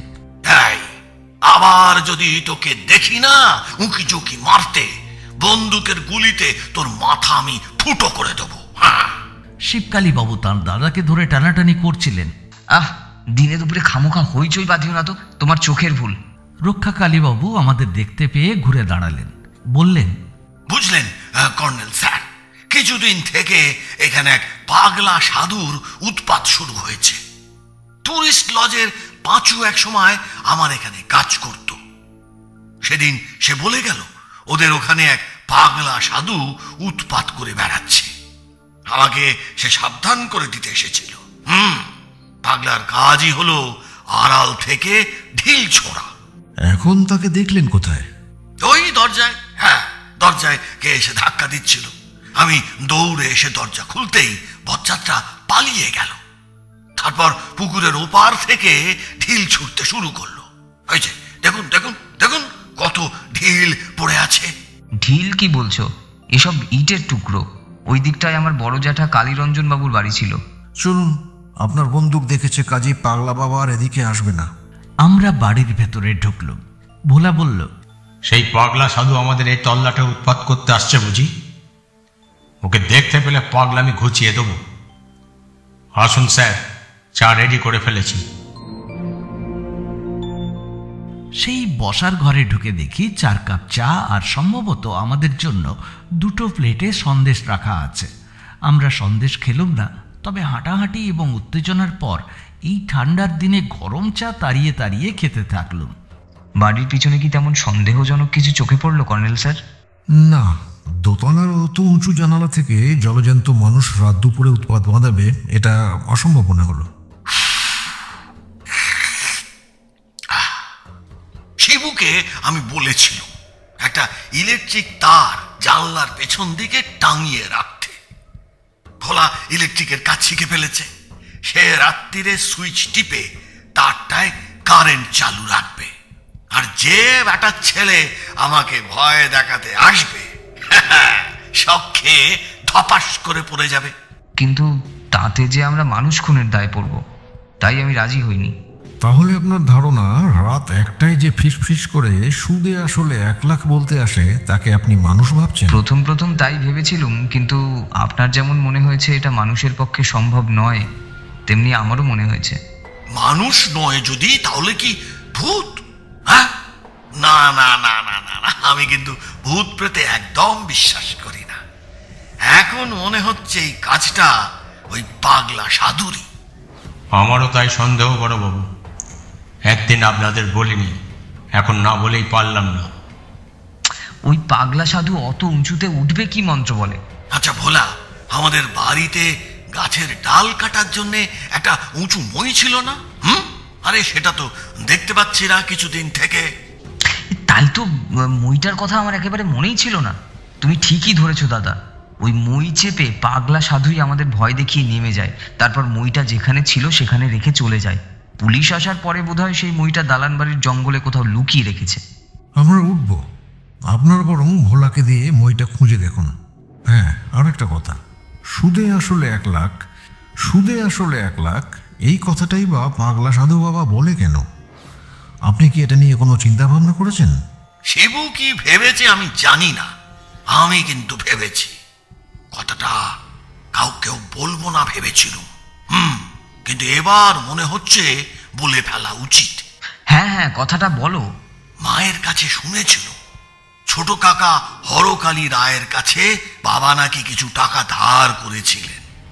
তারপর তো ওই ছোট কাকা মারা পড়লেন। কদিন ধরে প্রচন্ড ঝড় বৃষ্টি চলছিল, তাই তাকে দাহ করতে পারা যায়নি। গঙ্গায় লাশ ফেলে দেওয়া হয়েছিল। হ্যাঁ, সে কথাও শুনেছি। তারপর নাকি তিনি দিব্যি জ্যান্ত হয়ে বাড়ি ফিরেছিলেন। তারপর কিছুকাল কাটিয়ে তিনি নাকি হঠাৎ একেবারে নিরুদ্দেশ হয়ে যান। ভোলা কেন যেন চমকে উঠে বলল, আচ্ছা বড়বাবু, এই পাগলা সাধু আপনাদের সেই ছোট কাকা নন তো? আমি তাকে দেখিনি, কিন্তু কাল টুরিস্ট লজে পাঁচুর সঙ্গে রাস্তায় দেখা হয়েছিল। সে আমাকে চুপি চুপি বলছিল জমিদার বাড়ির ছোট সরি হরকালী রায় সাধু বাবা হয়ে ফিরে এসেছেন বলে তার সন্দেহ। মাথাটাও কোনো কারণে বিগড়ে গেছে, কিন্তু পাঁচু তার চেহারা দেখে অবাক হয়েছে। একেবারে বাজে কথা। কর্নেল স্যার, আপনার পাঠানো গোয়েন্দা ভদ্রলোক ফিরে এলে বলবো ওই পাগলটাকে যেভাবে হোক যেন ধরে ফেলেন। ভোলা তাকে সাহায্য করবে, আর ওই কাঞ্চনপুরের বৃদ্ধ লোকেরা তাকে দেখলে নিশ্চয়ই চিনতে পারবে। তারপর তাকে পাগলা গারদের পাঠানোর ব্যবস্থা করতে হবে। আপনার প্ল্যানটা মন্দ নয়। আমাদের হালদার মশাই একসময় পুলিশ ইন্সপেক্টর ছিলেন। অনেক বাঘা বাঘা আসামিকে ধরে ফেলার অভ্যেস তার আছে। শুধু চাই কিছু মোটা মোটা দড়ি। দড়ি আছে স্যার। কলকাতার হালদার বাবু যদি আমাকে সঙ্গে নিয়ে যেতে চান, আমি রেডি আছি।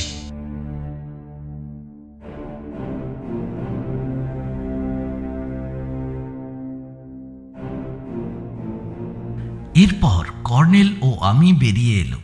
শিবকালীবাবু আমাদের বেরোনোর জন্য দাদার কাছ থেকে গেটের তালার চাবি চেয়ে নিলেন। গেট খুলে দিয়ে তিনি চাপা স্বরে বললেন, ব্যাপারটা সেরকম মনে হচ্ছে না কর্নেল সাহেব। আপনাকে বলেছি, সেই রাতে আমাদের ঘড়িতে যখন 1:10, তখন কিন্তু বৈঠকখানার দেয়াল ঘড়িতে 1টা বাজতে 2 মিনিট। তারপর শুয়ে পড়ার পর দেয়াল ঘড়িতে 1টা বেজেছিল। তারপর ওই উৎপাত। এই ঘড়ির ব্যাপারটা সন্দেহজনক, তাই না? হ্যাঁ, এই ব্যাপারটা সত্যি রহস্যময়। তবে আপনাকে এই সময় একটা গোপন প্রশ্ন করছে, আশা করি সঠিক উত্তর দেবেন, কারণ আপনার উত্তরের উপরেই আমার পরবর্তী কাজকর্ম নির্ভর করবে। শিবকালীবাবু ঘরের পেছন দিকটা দেখে নিয়ে ফিসফিস করে বললেন, ওই ভোলাকে দেখলেন? বেটার ছেলে দাদার চর। খুলেই বলি, দাদা আজকাল আমাকেও বিশ্বাস করেন না। খুলে বলুন। আমাদের গৃহদেবতা কালীমাতার নাকি অনেক গয়নাগাটি ছিল, হিরে বসানো সোনার মুকুটও ছিল। তার একটা ফটো দাদার ঘরে আছে। জমিদারি উঠে গেলে সেই সব দামি গয়নাগাটি রাতারাতি চুরি হয়ে যায়। তা আর খুঁজে পাওয়া যায়নি। পুলিশকে জানানো হয়েছিল, তাতে কোনো ফল হয়নি। কিন্তু দাদা নাকি সন্দেহ করেন আমাদের বাবা সেগুলো লুকিয়ে ফেলেছিলেন, পাছে অন্য শরিকরা তা হাতিয়ে নেয়। খুলেই বলি, পাঁচুর কাছে শুনেছি দাদার সন্দেহ সেগুলো কোথায় লুকিয়ে রাখা আছে তা মৃত্যুর আগে মা আমাকে বলে গিয়েছেন। কিন্তু আমার সন্দেহ দাদাই সেগুলো সিন্দুক থেকে চুরি করে লুকিয়ে রেখেছেন। এই জন্যেই আমি শ্বশুর বাড়িতে না গেলে দাদার কাছে এসে থাকি। আমরা যে পথে এসেছিলাম সেই পথে ফিরে চললুম। আমবাগানের কাছে গিয়ে কর্নেল বললেন, কি বুঝলে জয়ন্ত? শেষ অবধি ব্যাপারটা দাঁড়াচ্ছে গুপ্তধনে। এই গুপ্তধন নিয়েই যত সন্দেহ আর পরস্পরকে অবিশ্বাস আর ওই ভুতুড়ে উৎপাত। কর্নেল কিছু বললেন না। এতক্ষণে একটা চুরুট ধরালেন। তারপর বাইনোকুলারে দক্ষিণ দিকে দালান বাড়ির ধ্বংসস্তূপে কিছু দেখতে থাকলেন। জিজ্ঞেস করলুম, পাগলা বাবাকে দেখতে পাচ্ছেন নাকি? না, আমি আমার বন্ধু কালীরঞ্জন রায়ের বাড়িটা খুঁজছিলাম। 15 বছর আগেকার কথা। ইতিমধ্যে সব ধ্বংসস্তূপ হয়ে গেল কেন তাই ভাবছি। অবশ্য আমি যখন এসেছিলাম তখন তার বাড়িটার অবস্থা ছিল জরাজীর্ণ, কাজেই বাড়িটা ভেঙে পড়তেই পারে। চলো টুরিস্ট লজে ফেরা যাক। টুরিস্ট লজে ফিরে আমরা পোশাক বদলে নিলাম। তখন প্রায় 12:30 বাজে। বাথরুমে গরম জলের ব্যবস্থা ছিল, কিন্তু এই প্রচণ্ড ঠান্ডায় স্নানের ইচ্ছে হলো না। আর কর্নেল তো শীতকালে মাসে একদিন স্নান করেন, এটা নাকি ওর সামরিক জীবনের অভ্যেস। বেলা 1টায় লাঞ্চ করে নিয়ে আমি বিছানায় গড়িয়ে পড়লাম। কর্নেল দক্ষিণের বারান্দায় রোদে চেয়ার পেতে বসলেন। তারপর দেখলুম পাঁচু এঁটো থালাবাটি সাজিয়ে ট্রে হাতে বেরোলো এবং কর্নেলের সঙ্গে চাপা গলায় কথা বলতে লাগলো। আমার চোখে তখন ভাত ঘুমের টান। ঘুমিয়ে পড়েছিল, কিন্তু কর্নেলের হাতের খোঁচা খেয়ে ঘুম ভেঙে গেল। তিনি বললেন, 2:30 বাজে, উঠে পড়ো, রেডি হয়ে নাও, এখনই বেরোতে হবে। শীতের পোশাক চড়িয়ে এবং কর্নেলের নির্দেশ মতো গুলি ভরা রিভলভার প্যান্টের পকেটে রেখে বেরিয়ে পড়লুম। দরজায় তালা এঁটে কর্নেল বললেন, শিবকালীবাবু টুরিস্ট লজে ফোন করেছিলেন। সুরঞ্জন বাবুকে তিনি আমাকে খবর দিতে বলেন। শিবকালীবাবু আমাকে জানিয়েছেন তাদের বাড়ির গেটে একটা কাগজ আটকানো ছিল, তাতে কেউ লাল কালিতে লিখেছে, তোমাদের টিকটিকিকে ফাঁদে ফেলেছে, তার লেজ কাটার আগেই দাড়িওয়ালা বুড়োকে খবর দাও। সর্বনাশ! লেজ কাটার আগেই হয়তো আমরা ঘটনাস্থলে পৌঁছে যাব। হালদার মশাই কোথায় আছেন আপনি কি করে জানলেন? ধ্যান বলে নয়, আমার মাথায় একটা অঙ্ক কষার কাজ চলছে। সেই অঙ্ক থেকেই ঘটনাস্থলের সম্ভাবনা মাথায় এসেছে। টুরিস্ট লজ থেকে বেরিয়ে গিয়ে কর্নেল কাঞ্চনপুরের দিকে এগিয়ে চললেন। তারপর সেই আমবাগানের ভেতর দিয়ে হেঁটে জমিদার বাড়ির ধ্বংসস্তূপের সামনে পৌঁছলেন। সেখানে একটু দাঁড়িয়ে বাইনোকুলারে কিছুক্ষণ সামনেরটা দেখে নিয়ে চাপা স্বরে বললেন, সাবধানে চারদিক লক্ষ্য রেখে গুঁড়ি মেরে এগোতে এবং অস্ত্রটা হাতে রাখতে। তার কথা শুনে প্রথমে একটা আতঙ্কের শিহরণ জাগল, কিন্তু অস্ত্রটা হাতে নিতেই মরিয়া হয়ে উঠল।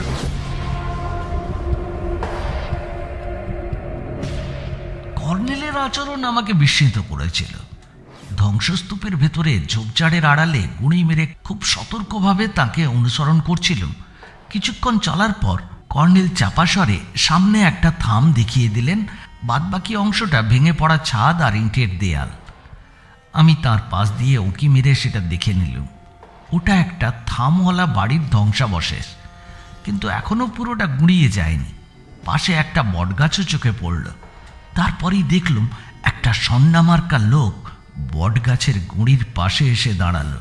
তার পরনে ফুল হাতা সোয়েটার এবং প্যান্ট, মাথা থেকে কান ঢেকে সে মাফলার জড়িয়েছে, তাই মুখটা স্পষ্ট দেখা যাচ্ছিল না।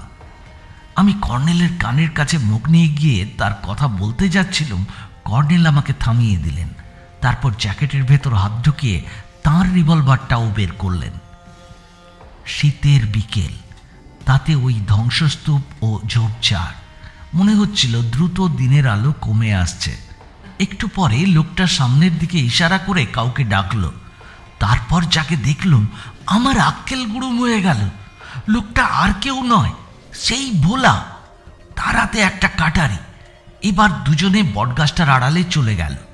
একটু অপেক্ষা করার পর কর্নেল আমাকে চোখের ইশারায় সতর্ক করে দিলেন যেন বিন্দুমাত্র শব্দ না করি। কিন্তু সবখানে ঝোপঝাড়ের শুকনো পাতা পড়ে আছে, একটু আধটু শব্দ চলাফেরা করলেই শোনা যাবে। তবু যতটা সম্ভব সাবধানে গুঁড়ি মেরে কর্নেলের পেছনে এগিয়ে গেল।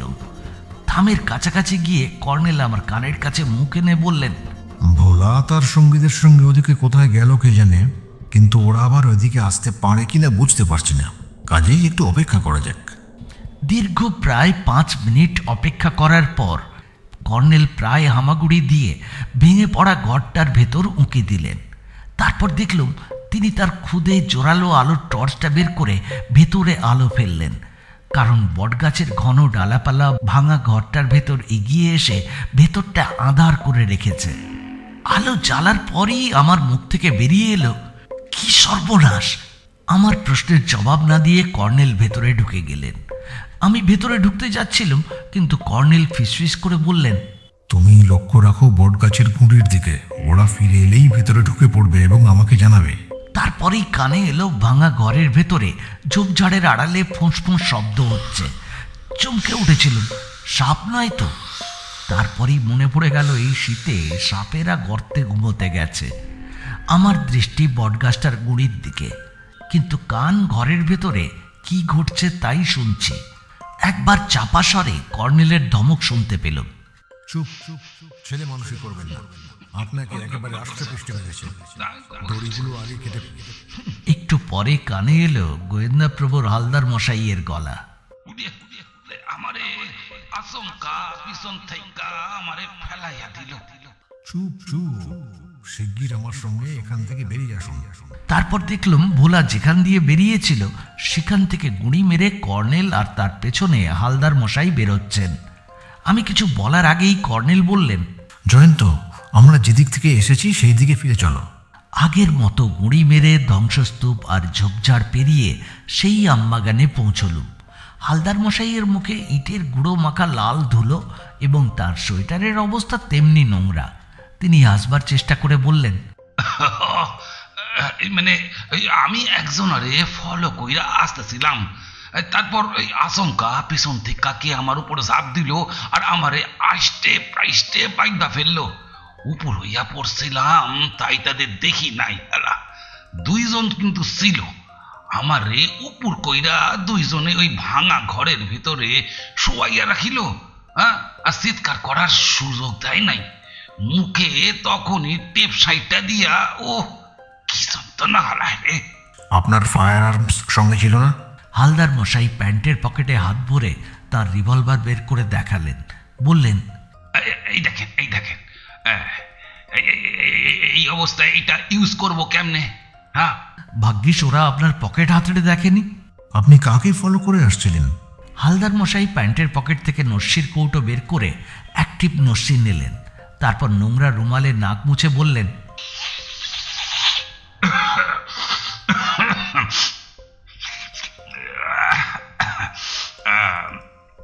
আসলে ওই লোকটারে এখানে আইয়াই বড় বাবুর লগে মিট করতে দেখছি। দুইজনে আড়ালে গিয়া কথা কইতেছিল। লোকটারে দেখা আমার কিন্তু সন্দেহ হইতেছিল। তখন ছোট বাবু মানে শিবকালী রায় বাড়িতে ছিলেন না? না, লোকটাকে 3 বার আইতে দেখছি। ওই 3 বারই কিন্তু শিবকালী বাবু বাড়িতে ছিলেন না। হ্যাঁ, একটা কথা বলা দরকার। ভোলারে দিয়া বড় বাবু ওরে হয়তো ডাইকা আনছিলেন। লোকটাকে আপনি তা জিজ্ঞেস করেননি বড়বাবুকে? হ্যাঁ, করছিলাম। বড়বাবু কইলেন ভদ্রলোক একজন অ্যাডভোকেট, সম্পত্তি লইয়া মামলা মোকদ্দমায় উনি আমাকে কাম করেন। শিবুর শ্বশুরের লগে অ্যাডভোকেট হাজরা বাবুর কি বিবাদ আছে? আইস কি খেয়াল হইল, ওই ছোট বাবু না থাকার সময় হাজরা বাবুকে ফলো করছিলাম। তারপর ওই কাণ্ড। হাজরা বাবুর পুরো নাম কি জানেন? উপেন হাজরা। এখন কি করি কন্ত কর্নেল স্যার? হেবি ক্ষুধা পাইছে। আর ব্যাগখানো ওদের বাড়িতেই আছে। আমার আর বড়বাবুরে বিশ্বাস হয় না। আপনি এক কাজ করুন, জয়ন্তর সঙ্গে টুরিস্ট লজে চলে যান। আমি ওদের বাড়ি থেকে শিবকালী বাবুর সাহায্যে আপনার ব্যাগটা উদ্ধার করে নিয়ে যাব। কিন্তু ভোলা আর উপেন হাজরা ওদিকে কোথায় গেল? আমাদের জানা উচিত ছিল। সে দায়িত্ব আমি নিচ্ছি। অগত্যা হালদার মশাইকে সঙ্গে নিয়ে আমি আমবাগানের ভেতর দিয়ে এগিয়ে গেলুম। যেতে যেতে বললুম, হালদার মশাই, আপনার মুখটা মুছে পরিষ্কার করা দরকার। সোয়েটারটা খুলে ভালো করে ঝেড়ে ফেলুন একবার। আমার কথা শুনে হালদার মশাই তার নোংরা রুমাল দিয়েই মুখটা যথাসাধ্য মুছে পরিষ্কার করলেন। তারপর সোয়েটার খুলে ঝেড়ে ধুলোবালি সাফ করে নিলেন। সোয়েটার পরতে পরতে তিনি চাপা স্বরে বললেন, এই 2 দিনের একটা কথা ভালো বুঝছি জয়ন্তবাবু। বড়বাবু ছোটবাবুর চোখের আড়ালে সম্ভবত অনেক কিছু করেন। অনেক কিছু মানে? আমার সন্দেহ ওনাদের ওই গৃহদেবতা কালী মাতার হারানো গয়নাগাটির খোঁজ ওই বড়বাবুর কিন্তু জানা, কিন্তু ওই ছোট বাবুরে তিনি তার ভাগ দিতে চান না। বুঝলুম, কিন্তু রাত দুপুরে ওই ভুতুড়ে উৎপাতের কি কোনো কিনারা করতে পেরেছেন? পারিনি, তবে আমার সন্দেহ ওটা বড়বাবুরই কারসাজি। আর ভোলা হচ্ছে ওনার অ্যাসিস্ট্যান্ট, বুঝলেন? কিন্তু ভোলা বাড়ির পেছন দিকে দোতলার জানালার কাছে ওঠে কি করে? পুকুর পাড়ে ঝোপের ভেতর একখানা মই দেখছিলাম। আমি শিবকালী বাবুদের বাড়ি থেকে মই হারানোর কথাটা ফাঁস করলাম না, তবে আমার মনে হলো ভূতের উৎপাতের রহস্য এতেই ফাঁস হয়ে যাচ্ছে। স্পষ্টই বোঝা যাচ্ছে হালদার মশাইয়ের সিদ্ধান্তই সঠিক। ছোট ভাইকে গুপ্তধন থেকে বঞ্চিত করতেই রক্ষাকালীবাবু ভোলার সাহায্যে সেই ভুতুড়ে উৎপাত শুরু করেছেন। এতদিন করেননি, কিন্তু ইদানিং হঠাৎ তাঁর এই চক্রান্তের একটা কারণ থাকতে পারে। মা কালীর চুরি যাওয়া গয়নাগাটির খোঁজ দৈবাত তিনি পেয়ে গেছেন, কিন্তু যে কোনো কারণেই হোক শিবকালীবাবু এসে বাড়িতে থাকার জন্য তিনি তা পাচার করতে পারছেন না। টুরিস্ট লজে পৌঁছানোর পর সুরঞ্জনবাবুকে ডেকে বললুম, শুনুন না, আমাদের এই গেস্ট ভদ্রলোক হঠাৎ এসে পড়েছেন। আমাদের ঘরে একটা ক্যাম্পখাটের ব্যবস্থা করতে পারলেই আর কোনো অসুবিধে হবে না। আর এখনই যদি কিছু খাবার দাবারের ব্যবস্থা করতে পারেন তো খুব ভালো হয়। ইনি মিস্টার কে হালদার, ইনি কলকাতার স্পেশাল ব্রাঞ্চের পুলিশ ইন্সপেক্টর। কথাটা যেন চাপা থাকে সুরঞ্জনবাবু। মিস্টার হালদার বিশেষ কাজে এখানে এসেছেন। নমস্কার নমস্কার হালদার মশাই। আপনি উপরে যান স্যার, আমি সব ব্যবস্থা করে ফেলেছি, আপনি উপরে চলে যান। I am hungry. এমন ভঙ্গিতে হালদার মশাই বললেন, মনে হলো তার আগের পুলিশ জীবনে তিনি ফিরে গেছেন। কর্নেল আমাকে ঘরের চাবি দিয়েছিলেন। দরজা খোলার পর হালদার মশাই সোফায় হাত পা ছড়িয়ে বসলেন। বললুম, আপনি আগে বাথরুমে গিয়ে মুখ হাত ভালো করে ধুয়ে নিন। বুদ্ধি কইরা বুট জুতা খান পরছিলাম, নয়তো আবার এক জোড়া জুতা কিনতে হইতো। বলে তিনি বাথরুমে ঢুকে গেলেন। মিনিট 15-র মধ্যেই পাঁচু ট্রেতে 2 প্লেট আলু কাবলি আর 2 কাপ চা রেখে গেল। পাঁচু কোনো কথা বলল না দেখে বুঝতে পারলুম হালদার মশাইকে সে কলকাতার পুলিশ ভেবে যেন একটু ভয় পেয়েছে। তার ভয় ভাঙানোটা উচিত মনে করলুম না। মিনিট 5 পরে পাঁচু আবার এলো, একটা ভাঁজ করা ক্যাম্পখাট আর বগল দাবা করে বিছানা কম্বল বালিশ নিয়ে। ওখানেই রেখে দাও, সময় মতো আমরা নিজেরাই বিছানা পেতে নেব। কর্নেলের জন্য উদ্বিগ্ন ছিলাম। তিনি ফিরলেন তখন 5:30 বাজে। ঘরে আলো জ্বলছে, বাইরে অন্ধকার এখনই ঘন হয়েছে। কর্নেলের হাতে হালদার মশাইয়ের ব্যাগ। কর্নেলকে গম্ভীর দেখাচ্ছিল। হালদার মশাই ব্যস্তভাবে জিজ্ঞেস করলেন, আমি শুইতাম ছোট বাবুর ঘরে, লক্ষ্য করছি উনি বাহির হইলে ওই নিজের ঘরে তালা দিতেন। আপনারে তিনি কি কইলেন? শিবকালী বাবুকে বলেছি আপনি আমাদের সঙ্গে টুরিস্ট লজে থাকবেন, তাই উনি ব্যাগটা আমাকে দিতে দ্বিধা করেননি।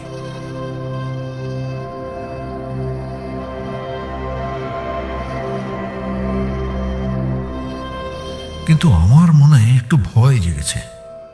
আজ রাতে হাজরাবাবু কিংবা ভোলা তাকে হয়তো মেরে ফেলার চেষ্টা করবে। সব কথা পরে খুলে বলবো, আগে কফি খেয়ে নি।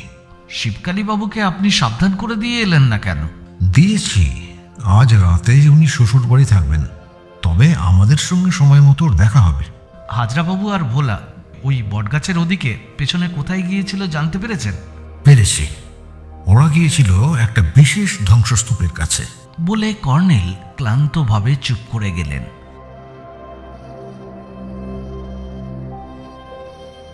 রাত্রে আমাদের ঘরে বসে খাওয়া দাওয়া হয়ে গেল। পাঁচুকে বলা ছিল সে যেন এঁটো থালা বাটিগুলো নিয়ে যায় এবং কর্নেলের জন্য 1 কাপ কফি দিয়ে যায়। তখন রাত 9:30 বাজে। চারদিক একেবারে স্তব্ধ। দরজা বন্ধ করতে গিয়ে বাইরের বারান্দাটা দেখে নিল, জনপ্রাণীটি নেই। কর্নেল চেয়ারে বসে কফি খাচ্ছিলেন। মাঝখানে একপাশে ক্যাম্পখাটটা পেতে হালদার মশাইয়ের বিছানা তৈরি হয়ে গেছে। আমি টুরিস্ট লজে ফিরে থানায় যোগাযোগ করেছি।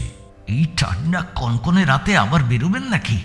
না, হালদার মশাইকে দড়ি বাঁধা অবস্থায় না দেখতে পেয়ে ভোলা আর তার গার্জেনরা সতর্ক হয়ে গেছে। ওরা নিশ্চিত টের পেয়েছে আমরাই হালদার মশাইকে দড়ির বাঁধন কেটে মুক্ত করেছি। তাছাড়া শিবকালী বাবুকে আমি বলেছি তিনি যেন অন্তত আজ রাতের মতো ও বাড়িতে না থাকেন। ভোলা বা রক্ষাকালী বাবু আপনাকে হালদার মশাইয়ের ব্যাগ আনতে দেখেনি?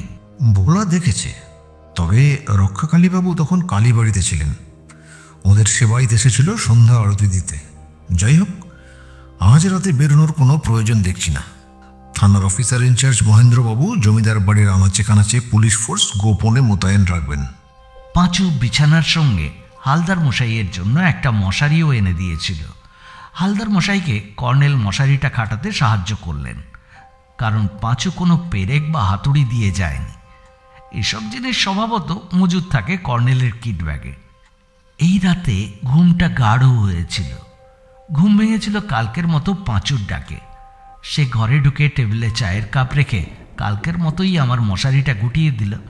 উঠে বসে দেখলাম হালদার মশাই এবং কর্নেলের মশারি গোটানো রয়েছে এবং তারা দুজনেই বিছানায় নেই। পাঁচু আমার হাতে চায়ের কাপটা দিয়ে চাপা স্বরে বলল, বুড়ো সাহেবের সঙ্গে পুলিশের সেই অফিসার ভোরবেলায় বেরিয়ে গেছে। আমার একটা খটকা লাগছিল স্যার। কি বলো? জমিদার বাড়িতে ভূতের উৎপাত হয়েছে, এই কথা সবাই জানি। ওই পুলিশ অফিসার কি সেই তদন্তে এসেছেন স্যার? হ্যাঁ, উনি কর্নেল সাহেবের বন্ধু। আমার একটা সন্দেহ হয় স্যার, রাত বেড়েতে ফিস করে বড়বাবু ছোটবাবুর কাছে কে নাকি টাকা চায়। সে অন্য কেউ নয়, ওই পাগলা বাবা। জমিদার বাড়িতে বড়বাবুর কাছে থাকার সময় কথায় কথায় ভোলা বলে ফেলেছিল মা কালীর লক্ষ লক্ষ টাকা দামের গয়নাগাটি হাতিয়ে বড়বাবু ছোটবাবুর বাবা কালীপ্রসাদ কলকাতায় ব্যবসা ফেলেছিলেন। সেই ব্যবসায় লোকসান খেয়ে তিনি চলে এসেছিলেন। এই শেষ বয়সে খুব কষ্ট পেয়ে মারা যান। মা কালীর অভিশাপ স্যার, বুঝলেন তো? বুঝেছি। এই সময় বাইরে থেকে ম্যানেজার সুরঞ্জন বাবুর গলা শোনা গেল। পাঁচু, পাঁচু, এই ছোট সাহেব কি উঠেছে ঘুম থেকে? বলে তিনি পর্দা ফাঁক করে একটু হাসলেন। আজ একটু সকাল সকাল উঠতে পেরেছেন দেখছি। এত কর্নেল সাহেব ফোন করে আমাকে বললেন যে আপনাকে যেন একটা খবর দিই। কি খবর? ততক্ষণে পাঁচু ঘর থেকে কেটে পড়েছে। সুরঞ্জন বাবু বললেন, কর্নেল সাহেব জমিদার বাবুর বাড়িতে অপেক্ষা করছেন। আপনাকে তিনি শিগগিরই সেখানে যেতে বললেন। হ্যাঁ, আমি আসি। কথাটা বলেই তিনি চলে গেলেন। আমি তাড়াতাড়ি বাথরুম সেরে পোশাক বদলে তৈরি হয়ে নিলাম। আজ পাঁচু আমার অস্ত্রটা দেখতে পাইনি, কারণ ওটা আমি তোষকের তলায় ব্যাট্রেসের ওপর রেখেছিলাম। 6 রাউন্ডার .22 ক্যালিবারের অস্ত্রটি প্যান্টের ডান পকেটে ঢুকিয়ে বেরিয়ে এলো। তারপর দরজায় তালা এঁটে হন্তদন্ত সিঁড়ি বেয়ে নেমে গেল। 8:15 বাজে। চারপাশে গাঢ় কুয়াশা। সতর্কতার জন্য প্যান্টের 2 পকেটে 2 হাত ঢুকিয়ে হাঁটতে থাকলাম। ডান হাতের আঙুল রিভলভারের ট্রিগারে রাখা, যেন হঠাৎ আক্রান্ত হলে পাল্টা আক্রমণ করতে পারি। যেতে যেতে বারবার মনে হচ্ছিল কর্নেল জমিদার বাড়িতে এখন কি করছেন, আমাকেই বা তিনি ডাকলেন কেন? কোনো ঘটনা ঘটেনি তো? সেই আমবাগানের ভেতর দিয়ে শর্টকাট করে জমিদার বাড়িতে গিয়ে দেখি বাইরে পুলিশের জিপ আর একটা অ্যাম্বুলেন্স দাঁড়িয়ে আছে। এক দঙ্গল সশস্ত্র কনস্টেবল আর কয়েকজন অফিসার মূর্তির মতো দাঁড়িয়ে আছে। খোলা গেট দিয়ে আমি ভেতরে ঢুকেই দেখলাম কর্নেল আর হালদার মশাই রক্ষাকালীবাবুর সঙ্গে কথা বলছেন। আমাকে দেখে কর্নেল বললেন, এসো জয়ন্ত, একটা অভাবিত ঘটনা ঘটে গেছে। শিবকালীবাবুর কোনো বিপদ হয়নি তো? রক্ষাকালীবাবু বললেন। শিবু ওই লাশ আনতে গেছে।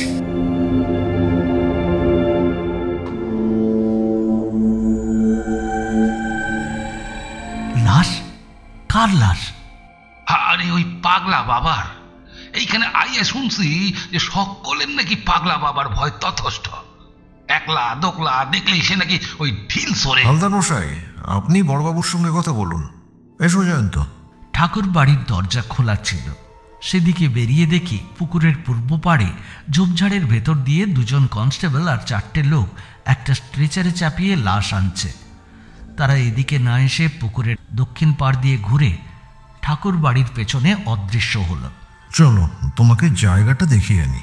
তুমি কাল আমাকে জিজ্ঞেস করেছিলে অ্যাডভোকেট হাজরাবাবু আর ভোলা বটগাছের ওদিকে কোথায় গিয়েছিল। চলো দেখবে। পুকুরের উত্তর পাড় হয়ে কর্নেলকে অনুসরণ করে ধ্বংসস্তূপে ঢুকতে হলো। তারপর ডান দিকে ঘুরে ফাঁকা জায়গা দিয়ে এগিয়ে সামনে সেই বটগাছটা দেখতে পেলুম।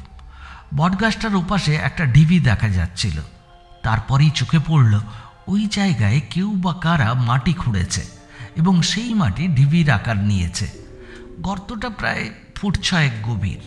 সেই গর্তের ভেতর থেকে আমাদের পায়ের কাছ অবধি চাপ চাপ টাটকা রক্ত। রক্তগুলো জমাট বেঁধে গেছে। উত্তেজনায় আমার শরীর যেন গরম হয়ে উঠেছিল। বললুম, এইখানে সেই পাগলা সাধুর লাশ পড়েছিল মনে হচ্ছে। প্রথমে কার চোখে পড়েছিল এটা? আমার দুর্ভাগ্য জয়ন্ত, তুমি তো দেখে আসছো। যেখানেই যাই চিরকালের অদৃশ্য এক আততাই আমার সামনে একটা করে রক্তাক্ত লাশ ছুঁড়ে ফেলে আমাকে চ্যালেঞ্জ করে। আচ্ছা, লাশটা কি আপনারাই আবিষ্কার করেছিলেন? কাল এই দিকটা দেখার সময় পাইনি, তাই হালদার মশাইকে সঙ্গে নিয়ে এখানে এসেছিলুম। পাগলা বাবাকে মাথা আর বুকে কেউ গুলি করে মেরেছে। হ্যাঁ, এখানেই মেরেছে। তারপর গর্ত খুঁড়ে লাশটা পুঁতে দেওয়ার চেষ্টা করেছিল। নিশ্চয়ই বটগাছের ওদিকে কেউ পাহারা দিচ্ছিল। আমাদের সাড়া পেয়েই লাশটা গর্তে ফেলে দিয়ে পালিয়ে যায়। আমি হালদার মশাইকে এখানে পাহারায় রেখে থানায় গিয়েছিলাম। হালদার মশাইয়ের হাতে রিভলভার দেখে খুনিরা এসে পড়লে নিশ্চয়ই ভয় পেত। কাল বিকেলে ভোলা আর হাজরাবাবু এখানে কোথায় এসেছিল? আমার অঙ্কের হিসেবে বলা যায় ওরা দুজনে এখানে পাগলা বাবাকে দাঁড়িয়ে থাকতে দেখেছিল। জয়ন্ত, আমার দৃঢ় বিশ্বাস পাঁচুর ধারণা সত্য। এই পাগলা বাবাই জমিদার বাড়ির ছোট শরিক হরকালী বাবু। তিনি সম্ভবত ছিটগ্রস্ত ছিলেন, কিন্তু গোপনে এই এলাকায় তার ঘোরাঘুরির একটাই কারণ থাকা সম্ভব। মা কালীর চুরি যাওয়া গয়নাগাটির খোঁজ সম্ভবত তিনি রাখতেন, তাই সন্ন্যাসী হয়েও এখানে ফিরে এসেছিলেন। আসুন মিস্টার চ্যাটার্জি, জয়ন্তর কথা আপনাকে বলেছি। আর জয়ন্ত, ইনি কাঞ্চনপুর থানার OC mister Mahendra Chatterjee. Mister Chatterjee কাছে এসে বললেন, হ্যাঁ নমস্কার। কর্নেল, রক্ষাকালী বাবু পাগলা বাবার লাশ দেখে বললেন তাকে তিনি চেনেন না, কিন্তু শিবকালী বাবু জোর দিয়ে বললেন তিনি মুখ দেখেই চিনতে পেরেছেন এটা তার ছোট কাকা হরকালী রায়ের লাশ। তিনি বরাবরই ছিটগ্রস্ত ছিলেন, কিন্তু এমন মানুষকে কে গুলি করে মারবে তিনি নাকি কিছুতেই বুঝতে পারছেন না। এই গর্তটা গত রাতেই খুঁড়ে রাখা হয়েছিল, কারণ খুনিরা জানতো পাগলা বাবা প্রায়ই বটতলায় এসে বসে থাকেন। অবশ্য এটা আমার একটা ধারণা। হ্যাঁ, আমি হরকালী রায় সম্পর্কে সব খবর এই থানায় এসেই পেয়ে গেছিলুম। ঠিক যেন সেই ভাওয়াল সন্ন্যাসীর মামলা, বুঝলেন। মৃত্যুর পর সেই লোক জীবিত হয়ে কি করে বাড়ি ফিরতে পারে প্রথমে বুঝতে পারিনি, পরে বুঝেছিলুম ঝড় বৃষ্টির রাতে অর্ধমৃত হরকালী বাবুকে ভুল করে মৃত ভেবে নাকি গঙ্গায় ভাসিয়ে দেওয়া হয়েছিল। তারপর যেভাবেই হোক তিনি কারোর সাহায্যে সুস্থ হয়ে বাড়ি ফিরে এসেছিলেন, কিন্তু ওইভাবে বিপর্যস্ত হওয়ার ফলে তার স্নায়ু বিকৃতি ঘটে গেল। আপনি ঠিকই বলেছেন, আমারও একই ধারণা। কিন্তু প্রশ্ন হলো, ওকে এভাবে খুন করলো কে এবং খুনের উদ্দেশ্যই বা কি? আসলে ওই ভোলাকে অ্যারেস্ট করা হয়েছে কারণ আমরা এসেই লক্ষ্য করেছিলাম তার পায়ে এবং হাতে একটু আধটু কাদা লেগে আছে। সে তো ভালো করে কাদা ধোয়ার সময় পায়নি। জেরা চোটে তার পেট থেকে কথা বার করতে অসুবিধে হবে না। আচ্ছা চলুন, জমিদার বাড়ির ওই আর এক পাগলা রক্ষাকালী রায় কি বলছেন একবার দেখা যাক। রক্ষাকালী বাবুর একটা বন্দুক আছে, কিন্তু আমার মতে পাগলা বাবাকে বন্দুকে নয়, পিস্তল বা রিভলভারের গুলিতে প্রায় পয়েন্ট ব্ল্যাঙ্ক রেঞ্জ থেকে গুলি ছুঁড়ে মারা হয়েছে। কিন্তু খুনের মোটিভটা কি আপনার মতটা শোনা যাক কর্নেল। জমিদার বাড়ির গৃহদেবতার বহু লক্ষ টাকা দামের গয়নাগাটি চুরি গিয়েছিল। জানি জানি, এখানকার সবাই জানে সে কথা। আমার কেন যেন মনে হচ্ছে সেই গয়নাগাটি জমিদার বাড়ির কোনো শরিকই চুরি করেছিল এবং তা এখনো এখানেই কোথাও লুকোনো আছে। পাগলা বাবা হরকালী রায় যেভাবেই হোক তার খোঁজ পেয়েছিলেন।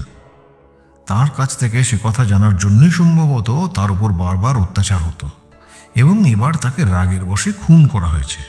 কর্নেল সাহেব, আপনি ঠিক বলছেন। আমরা এ পথেই এগোবো। পুকুরের দক্ষিণ পাড়ে ঝোপ জঙ্গলের ভেতর হাঁটতে হাঁটতে কর্নেল এবং ওসি মিস্টার চ্যাটার্জি চাপা গলায় কিছু আলোচনা করছিলেন।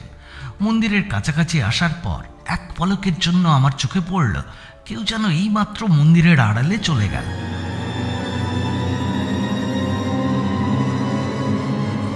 আমি চাপাস্বরে কথাটা বলতেই কর্নেল একদিকে এবং মিস্টার চ্যাটার্জি অন্যদিকে মন্দিরের পেছনে অদৃশ্য হলেন। পরক্ষণেই একটা ধস্তাধস্তির শব্দ কানে এলো। এক লাফে এগিয়ে গিয়ে দেখি একটা স্বর্ণামার্কা গুফো লোককে দুজনেই ধরে আনছেন। লোকটা এবার গর্জে উঠল, আমি একজন অ্যাডভোকেট, আমার নাম এইচপি হাজরা, রক্ষাকালী বাবু আমার মক্কেল। মিস্টার চ্যাটার্জি পুলিশের লোক। তিনি তার সোয়েটারের গলার দিকটা খামচে ধরে ব্যাটন দিয়ে পেটের দিকটায় আঘাত করলেন। তারপর হাসতে হাসতে বললেন, বুঝলেন কর্নেল সাহেব, কৃষ্ণনগরের অ্যাডভোকেট শচীন্দ্র চৌধুরী পালিয়ে যাওয়া সেই মুহুরি এই হাজরা বাবু। অনেক টাকা চুরি করে এখানে এসে ওই হাজরা বাবু গা ঢাকা দিয়ে বসে আছেন। ওকেই কিন্তু আমরা খুঁজছিলাম। আসামিকে নিয়ে চলুন মিস্টার চ্যাটার্জি, ব্যাপারটা জমে উঠবে। কারণ রক্ষাকালী বাবু ওই লোকটাকেই অ্যাডভোকেট বলে আমাদের মিস্টার হালদারকে এবং তার ভাই শিবকালী বাবুকেও পরিচয় করে দিয়েছিলেন। ইতিমধ্যে একজন পুলিশ অফিসার এবং কয়েকজন সশস্ত্র কনস্টেবল ওই দরজা দিয়ে বেরিয়ে আসছিলেন। অফিসারটি অবাক হয়ে বললেন, এটাকে যেন চিনি চিনি মনে হচ্ছে স্যার। এই সেই হরিপদ হাজরা। মনে হচ্ছে জমিদার বাড়ির একটা চক্রান্তে লোভের বশে হরিপদ হাজরাও জড়িয়ে গিয়েছিল। জমিদার বাড়ির প্রাঙ্গণে ঢোকার পর রক্ষাকালী বাবু হাউমাউ করে বললেন, আরে আমাদের অ্যাডভোকেটকে কেন ধরেছেন আপনারা? এ একজন মুহুরি, তার অ্যাডভোকেটের টাকা চুরি করে এখানে গা ঢাকা দিয়ে আসে। শিবকালী বাবু অবাক চোখে তাকিয়ে বললেন, এতক্ষণে বুঝতে পারছি দাদা ভোলা আর ওই লোকটাকে সঙ্গে করে মা কালীর হারানো গয়নাগাটির খোঁজের চক্রান্ত করেছিল। রক্ষাকালী বাবু, আপনার বন্দুকটা ছাড়া কি আর কোনো আগ্নেয়াস্ত্র আছে? না না, মানে আমি বুঝতে পারছি না এসব কি হচ্ছে। এই হরিপদ হাজরাকে প্রিজন ভ্যানে নিয়ে যান মিস্টার বোস। সেই পুলিশ অফিসারটির ইঙ্গিতে দুজন তাগড়াই চেহারার কনস্টেবল তাকে বাইরে নিয়ে গেল। আমাদের প্ল্যান তৈরি কর্নেল, চলুন। রক্ষাকালী বাবু, আগে আপনার ঘরটা দেখা যাক। দোতলার ওই ঘরে তালা দেওয়া ছিল। পাশে শিবকালী বাবুর ঘরেও লক্ষ্য করলুম তালা আঁটা আছে। রক্ষাকালী বাবু তার পাঞ্জাবির পকেট থেকে চাবি বের করে ঘরের তালা খুললেন। কর্নেলের ইঙ্গিতে হালদার মশাই এবং একজন কনস্টেবল জানালাগুলো খুলে দিল। তারপর সুইচ টিপে আলো জ্বালল। রক্ষাকালী বাবু একটা চেয়ারে বসে বিকৃত মুখে বললেন, সারা রাত অন্ধকারে রেখে এতক্ষণে আলো? লক্ষ্য করলাম কর্নেল আচমকা তার হাতের বন্দুকটা কেড়ে নিয়ে তার গায়ের আলোয়ানটা খুলে ফেললেন। এবার চমকে উঠে দেখলাম আলোয়ানের তলায় ফুলাতা সোয়েটারের বুকে কয়েক জায়গায় রক্তের ছাপ। তারপর তার পরনের পাজামার খানিকটা তুলে ধরে কর্নেল বললেন, এই দেখুন, সেই গর্তটার কালো কাদা লেগে আছে পায়ে, শুধু পায়ের পাতা ধুয়ে এসেছেন। রক্ষাকালী বাবু কর্নেলের কাজে বাধা দিতে সাহস পাননি। এবার কাঁদতে কাঁদতে বললেন, বিশ্বাস করুন, আমি ছোট কাকাকে খুন করিনি। ওই বজ্জাত হরিপদ হাজরা কাকার ওপর অত্যাচার করতে করতে না গুলি চালিয়ে দিল। আমি তখন কাকাকে দু হাতে চেপে ধরেছিলাম। তাহলে কি গুলি করে খুন করেছে আপনার সেঙ্গাত ওই হাজরা? হ্যাঁ, রিভলভার না পিস্তল আমি কিন্তু তা জানি না। আমার কাছে হাজরা বাবুই লুকিয়ে রেখেছিল। হাজরা বাবুর কাছে তো সেটা নেই, কোথায় সেটা? হ্যাঁ, না, আমি তো তা জানি না। এতক্ষণ শিবকালীবাবু বড় বড় চোখে তাকিয়ে সব দেখছিলেন এবং শুনছিলেন। এবার রাগে খাপ্পা হয়ে বললেন, আমি সব বুঝতে পেরেছি। আমাকে লুকিয়ে তুমি, ভোলা আর হাজরাবাবু গুপ্তধন খুঁজে বেড়ার চক্রান্ত করেছিলে। আমাকে তার ভাগ দিতে চাওনি বলেই আমি এ বাড়িতে এলে তুমি ভূতের ভয় দেখাতে। এই সময় বারান্দায় এক ভদ্রলোককে দেখা গেল।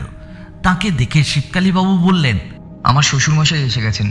উনি আমাকে নিষেধ করতেন এদের চক্রান্তের পিছনে ওত পাততে। ভদ্রলোক হাসি মুখে বললেন, কথাটা তুমি ভুলে গেছো বাবাজি? শাহবাজ খান কাবুলিওয়ালার কথা তোমার মনে নেই? সেই এলাকায় টাকা ধার দেওয়ার কারবার করত। তারপর সে ডাকাতের হাতে মারা পড়েছিল। বেশি দিনের নয়, 10-12 বছর আগেকার কথা। এরপর যারা তার কাছে টাকা ধার নিয়েছিল, রাত দুপুরে তাদের বাড়ির হানাচে কানাচে তার ভূত ফিস করে দেনার পরিমাণ জানিয়ে যেত। এ নিয়ে কাঞ্চনপুর একবারে ভয়ে তটস্থ হয়ে গিয়েছিল। হ্যাঁ হ্যাঁ, তাই তো মনে পড়ে গেছে সেই কাবুলি ভূতের কথা। কিন্তু আমি যে স্পষ্ট শুনেছি নিচের ঘরের দেয়াল ঘড়িতে একটা বাজলেই দাদা চেঁচামেচি করে বন্দুক ছুঁড়তেন, আর আমার ঘরের জানলার কাছে কাবুলি ভূতটা বলতো সুদে আসলে 1 লাখ। কিন্তু আমার মনের মধ্যে একটা সন্দেহ হয়েছিল, তাই মাঝে মাঝে পৈতৃক বাড়িতে এসে রাত কাটাতুম। কর্নেল দেয়ালে টাঙানো বড় বড় অয়েল পেন্টিং দেখছিলেন। হঠাৎ জানালার পাশে একটা অয়েল পেন্টিং দেয়াল থেকে একটু সরাতেই কি একটা চৌকো জিনিস মেঝের ওপর পড়ল। আরে ওটা কি? একটা টেপ রেকর্ডার মনে হচ্ছে। হ্যাঁ, কিন্তু এটার পাশে তার জড়িয়ে হুক তৈরি করা হয়েছে। 1 মিনিট বলে তিনি খাটের তলায় টর্চের আলো ফেললেন। তারপর একটা লম্বা কঞ্চি বের করে বললেন, প্ল্যানটা আশা করি বুঝতে পারলেন মিস্টার চ্যাটার্জি। কর্নেল হুকের ভেতর কঞ্চিটা ঢুকিয়ে সুইচ টিপে দিলেন। প্রথমে ঘস ঘস করে কিছুটা শব্দ, তারপর স্পষ্ট জোরালো গলায় বেজে উঠল, সুদে আসলে 1 লাখ। ওসির নির্দেশে একজন পুলিশ অফিসার কঞ্চি আর টেপ রেকর্ডারটা নিয়ে গেলেন। এবার শিবকালীবাবু দাদার দিকে আঙুল তুলে গর্জন করে উঠলেন, ঠক জোচ্চোর! তোমার পেটে পেটে এই বুদ্ধি ছিল? তুমি তোমার নিজের ছোট ভাইকে ভয় দেখিয়ে তোমার চক্রান্ত থেকে দূরে সরাতে চেয়েছিলে? ধর্মের কল বাতাসে নড়ে। এবার কর্নেল আরও একটা ছবির কাছে গেলেন, বললেন, বাঁধানো ছবি একইভাবে অনেকদিন টাঙানো থাকলে তার নিচের দাগটা দেখা যায় না। এটাকেও দেখছি নড়ানো হয়েছিল। দেখি কি বেরোয় এটার পেছন থেকে। পেছন থেকে এবার বেরোলো একটা লাল ছেঁড়া কাপড়ে বাঁধা পুঁটলি। কর্নেল সেটা খুলে দেখেই বললেন, হ্যাঁ, এটা হচ্ছে গৃহদেবতার লক্ষ লক্ষ টাকার দামি জিনিস কোথায় লুকিয়ে রাখা হয়েছে তারই নকশা। কিন্তু সমস্যা হচ্ছে সারা এলাকা এখন ধ্বংসস্তূপ, তাই ওই গুপ্তধন উদ্ধার করা খুবই কঠিন। ওসির নির্দেশে একজন অফিসার বারান্দা থেকে রক্ষা কালীবাবুর কাছে এসে বললেন, চলুন, আপনাকে গ্রেফতার করা হলো। আমি ছোট কাকা বাবুর কাছ থেকে মানে এই নকশাটা কেড়ে নিইনি। সত্যি সত্যি বলছি, হাজরা বাবু তাকে গুলি করার জন্য পিস্তল তুলেছে দেখে ছোট কাকা এটা আমার দিকে ছুঁড়ে দেয়। তারপর হাজরা পর পর 3টে গুলি করার পর তিনি আমার বুকে ঝাঁপিয়ে পড়েন। হ্যাঁ, আমি জানতাম না হাজরা বাবু আর ওই বদমাস ভোলা তাকে এভাবে মেরে ফেলবে। হ্যাঁ, এই নকশাটা আমি হাজরাকে দিইনি, বিশ্বাস করুন। বলেছিলাম খালি বাড়িতে এসো, তারপর কথা হবে। পুলিশ অফিসার তাকে টানতে টানতে নিয়ে গেলেন। এরপর আমরা নিচের তলায় ভোলার ঘরে গেলুম। পুলিশ ঘরটা তন্ন তন্ন করে খুঁজেও সেই আগ্নেয়াস্ত্রটা পেল না। এই সময় কর্নেল চুরুট ধরিয়ে উঠোনে নেমে কি যেন ভাবছিলেন। তার হাতে তখনও সেই লাল ন্যাকড়ায় বাঁধা নকশাটা। তিনি সেটা আমাকে ধরতে দিয়ে ডাকলেন, মিস্টার চ্যাটার্জি, আমি নিশ্চিত নই, তবে আমার ধারণা পরিপদ হাজরা মন্দিরের পেছনে লুকিয়ে নিশ্চয়ই কোনো একটা কাজ করছিল। তার তো ঘটনার পরই গা ঢাকা দেওয়ার কথা। কাজেই আসুন দেখি হাজরা কি করছিল। কর্নেলের পেছনে আমি ও হালদার মশাই, এবং কর্নেলের সামনে ওসি মিস্টার চ্যাটার্জি, এবং সেই দরজা দিয়ে ঠাকুর বাড়িতে গেলুম। মন্দিরের পেছনে কিছু ঝোপঝাড় আছে। কর্নেল একটা ঝোপের সামনে থমকে দাঁড়ালেন। দেখলুম ঝোপটা কাত হয়ে আছে, নিচের মাটিটাও যেন পায়ে চেপে বসানো। কর্নেল ঝোপটা দুহাতে টেনে শেকড় শুদ্ধ উপড়ে ফেললেন। তারপরেই রুমালে জড়ানো একটা জিনিস দেখা গেল। কর্নেল সেটা তুলে নিয়ে বললেন, মাই গুডনেস, এটা তো দেখছি 6 রাউন্ডের রিভলভার। মিস্টার চ্যাটার্জি রুমালে জড়িয়ে রিভলভারটা নিয়ে একটু হেসে বললেন, কর্নেল সাহেবের সম্পর্কে যা শুনেছিলাম তার প্রমাণ আজ বারবার পেয়েছি। কর্নেল স্যার, এই ম্যাপ খান পাইলে মা কালীর গয়নাগাটি উদ্ধার করতে পারবেন? আগে মামলাটা শেষ হোক, দোষীটা সাজা পাক, তারপর আবার একবার কাঞ্চনপুরে এসে হানা দেওয়া যাবে।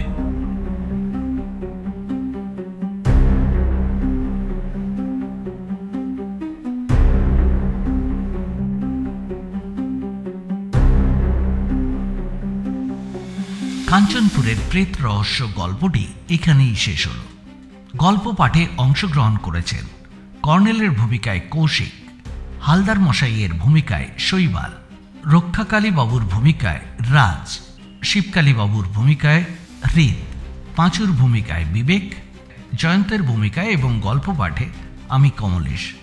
আমাদের উপস্থাপনায় কর্নেলের এই গল্প যদি আপনাদের ভালো লেগে থাকে তাহলে অবশ্যই আমাদের চ্যানেলকে এখনও সাবস্ক্রাইব না করে থাকলে অবশ্যই সাবস্ক্রাইব করে নেবেন, আর সেই সাথে লাইক, কমেন্ট আর শেয়ার করার কথা ভুলবেন না। আজ তাহলে এ পর্যন্ত, আবার দেখা হবে পরবর্তী পর্বে। সবাই ভালো থাকবেন, সুস্থ থাকবেন আর শুনতে থাকবেন রেনবো মিডিয়া স্টুডিও। নমস্কার।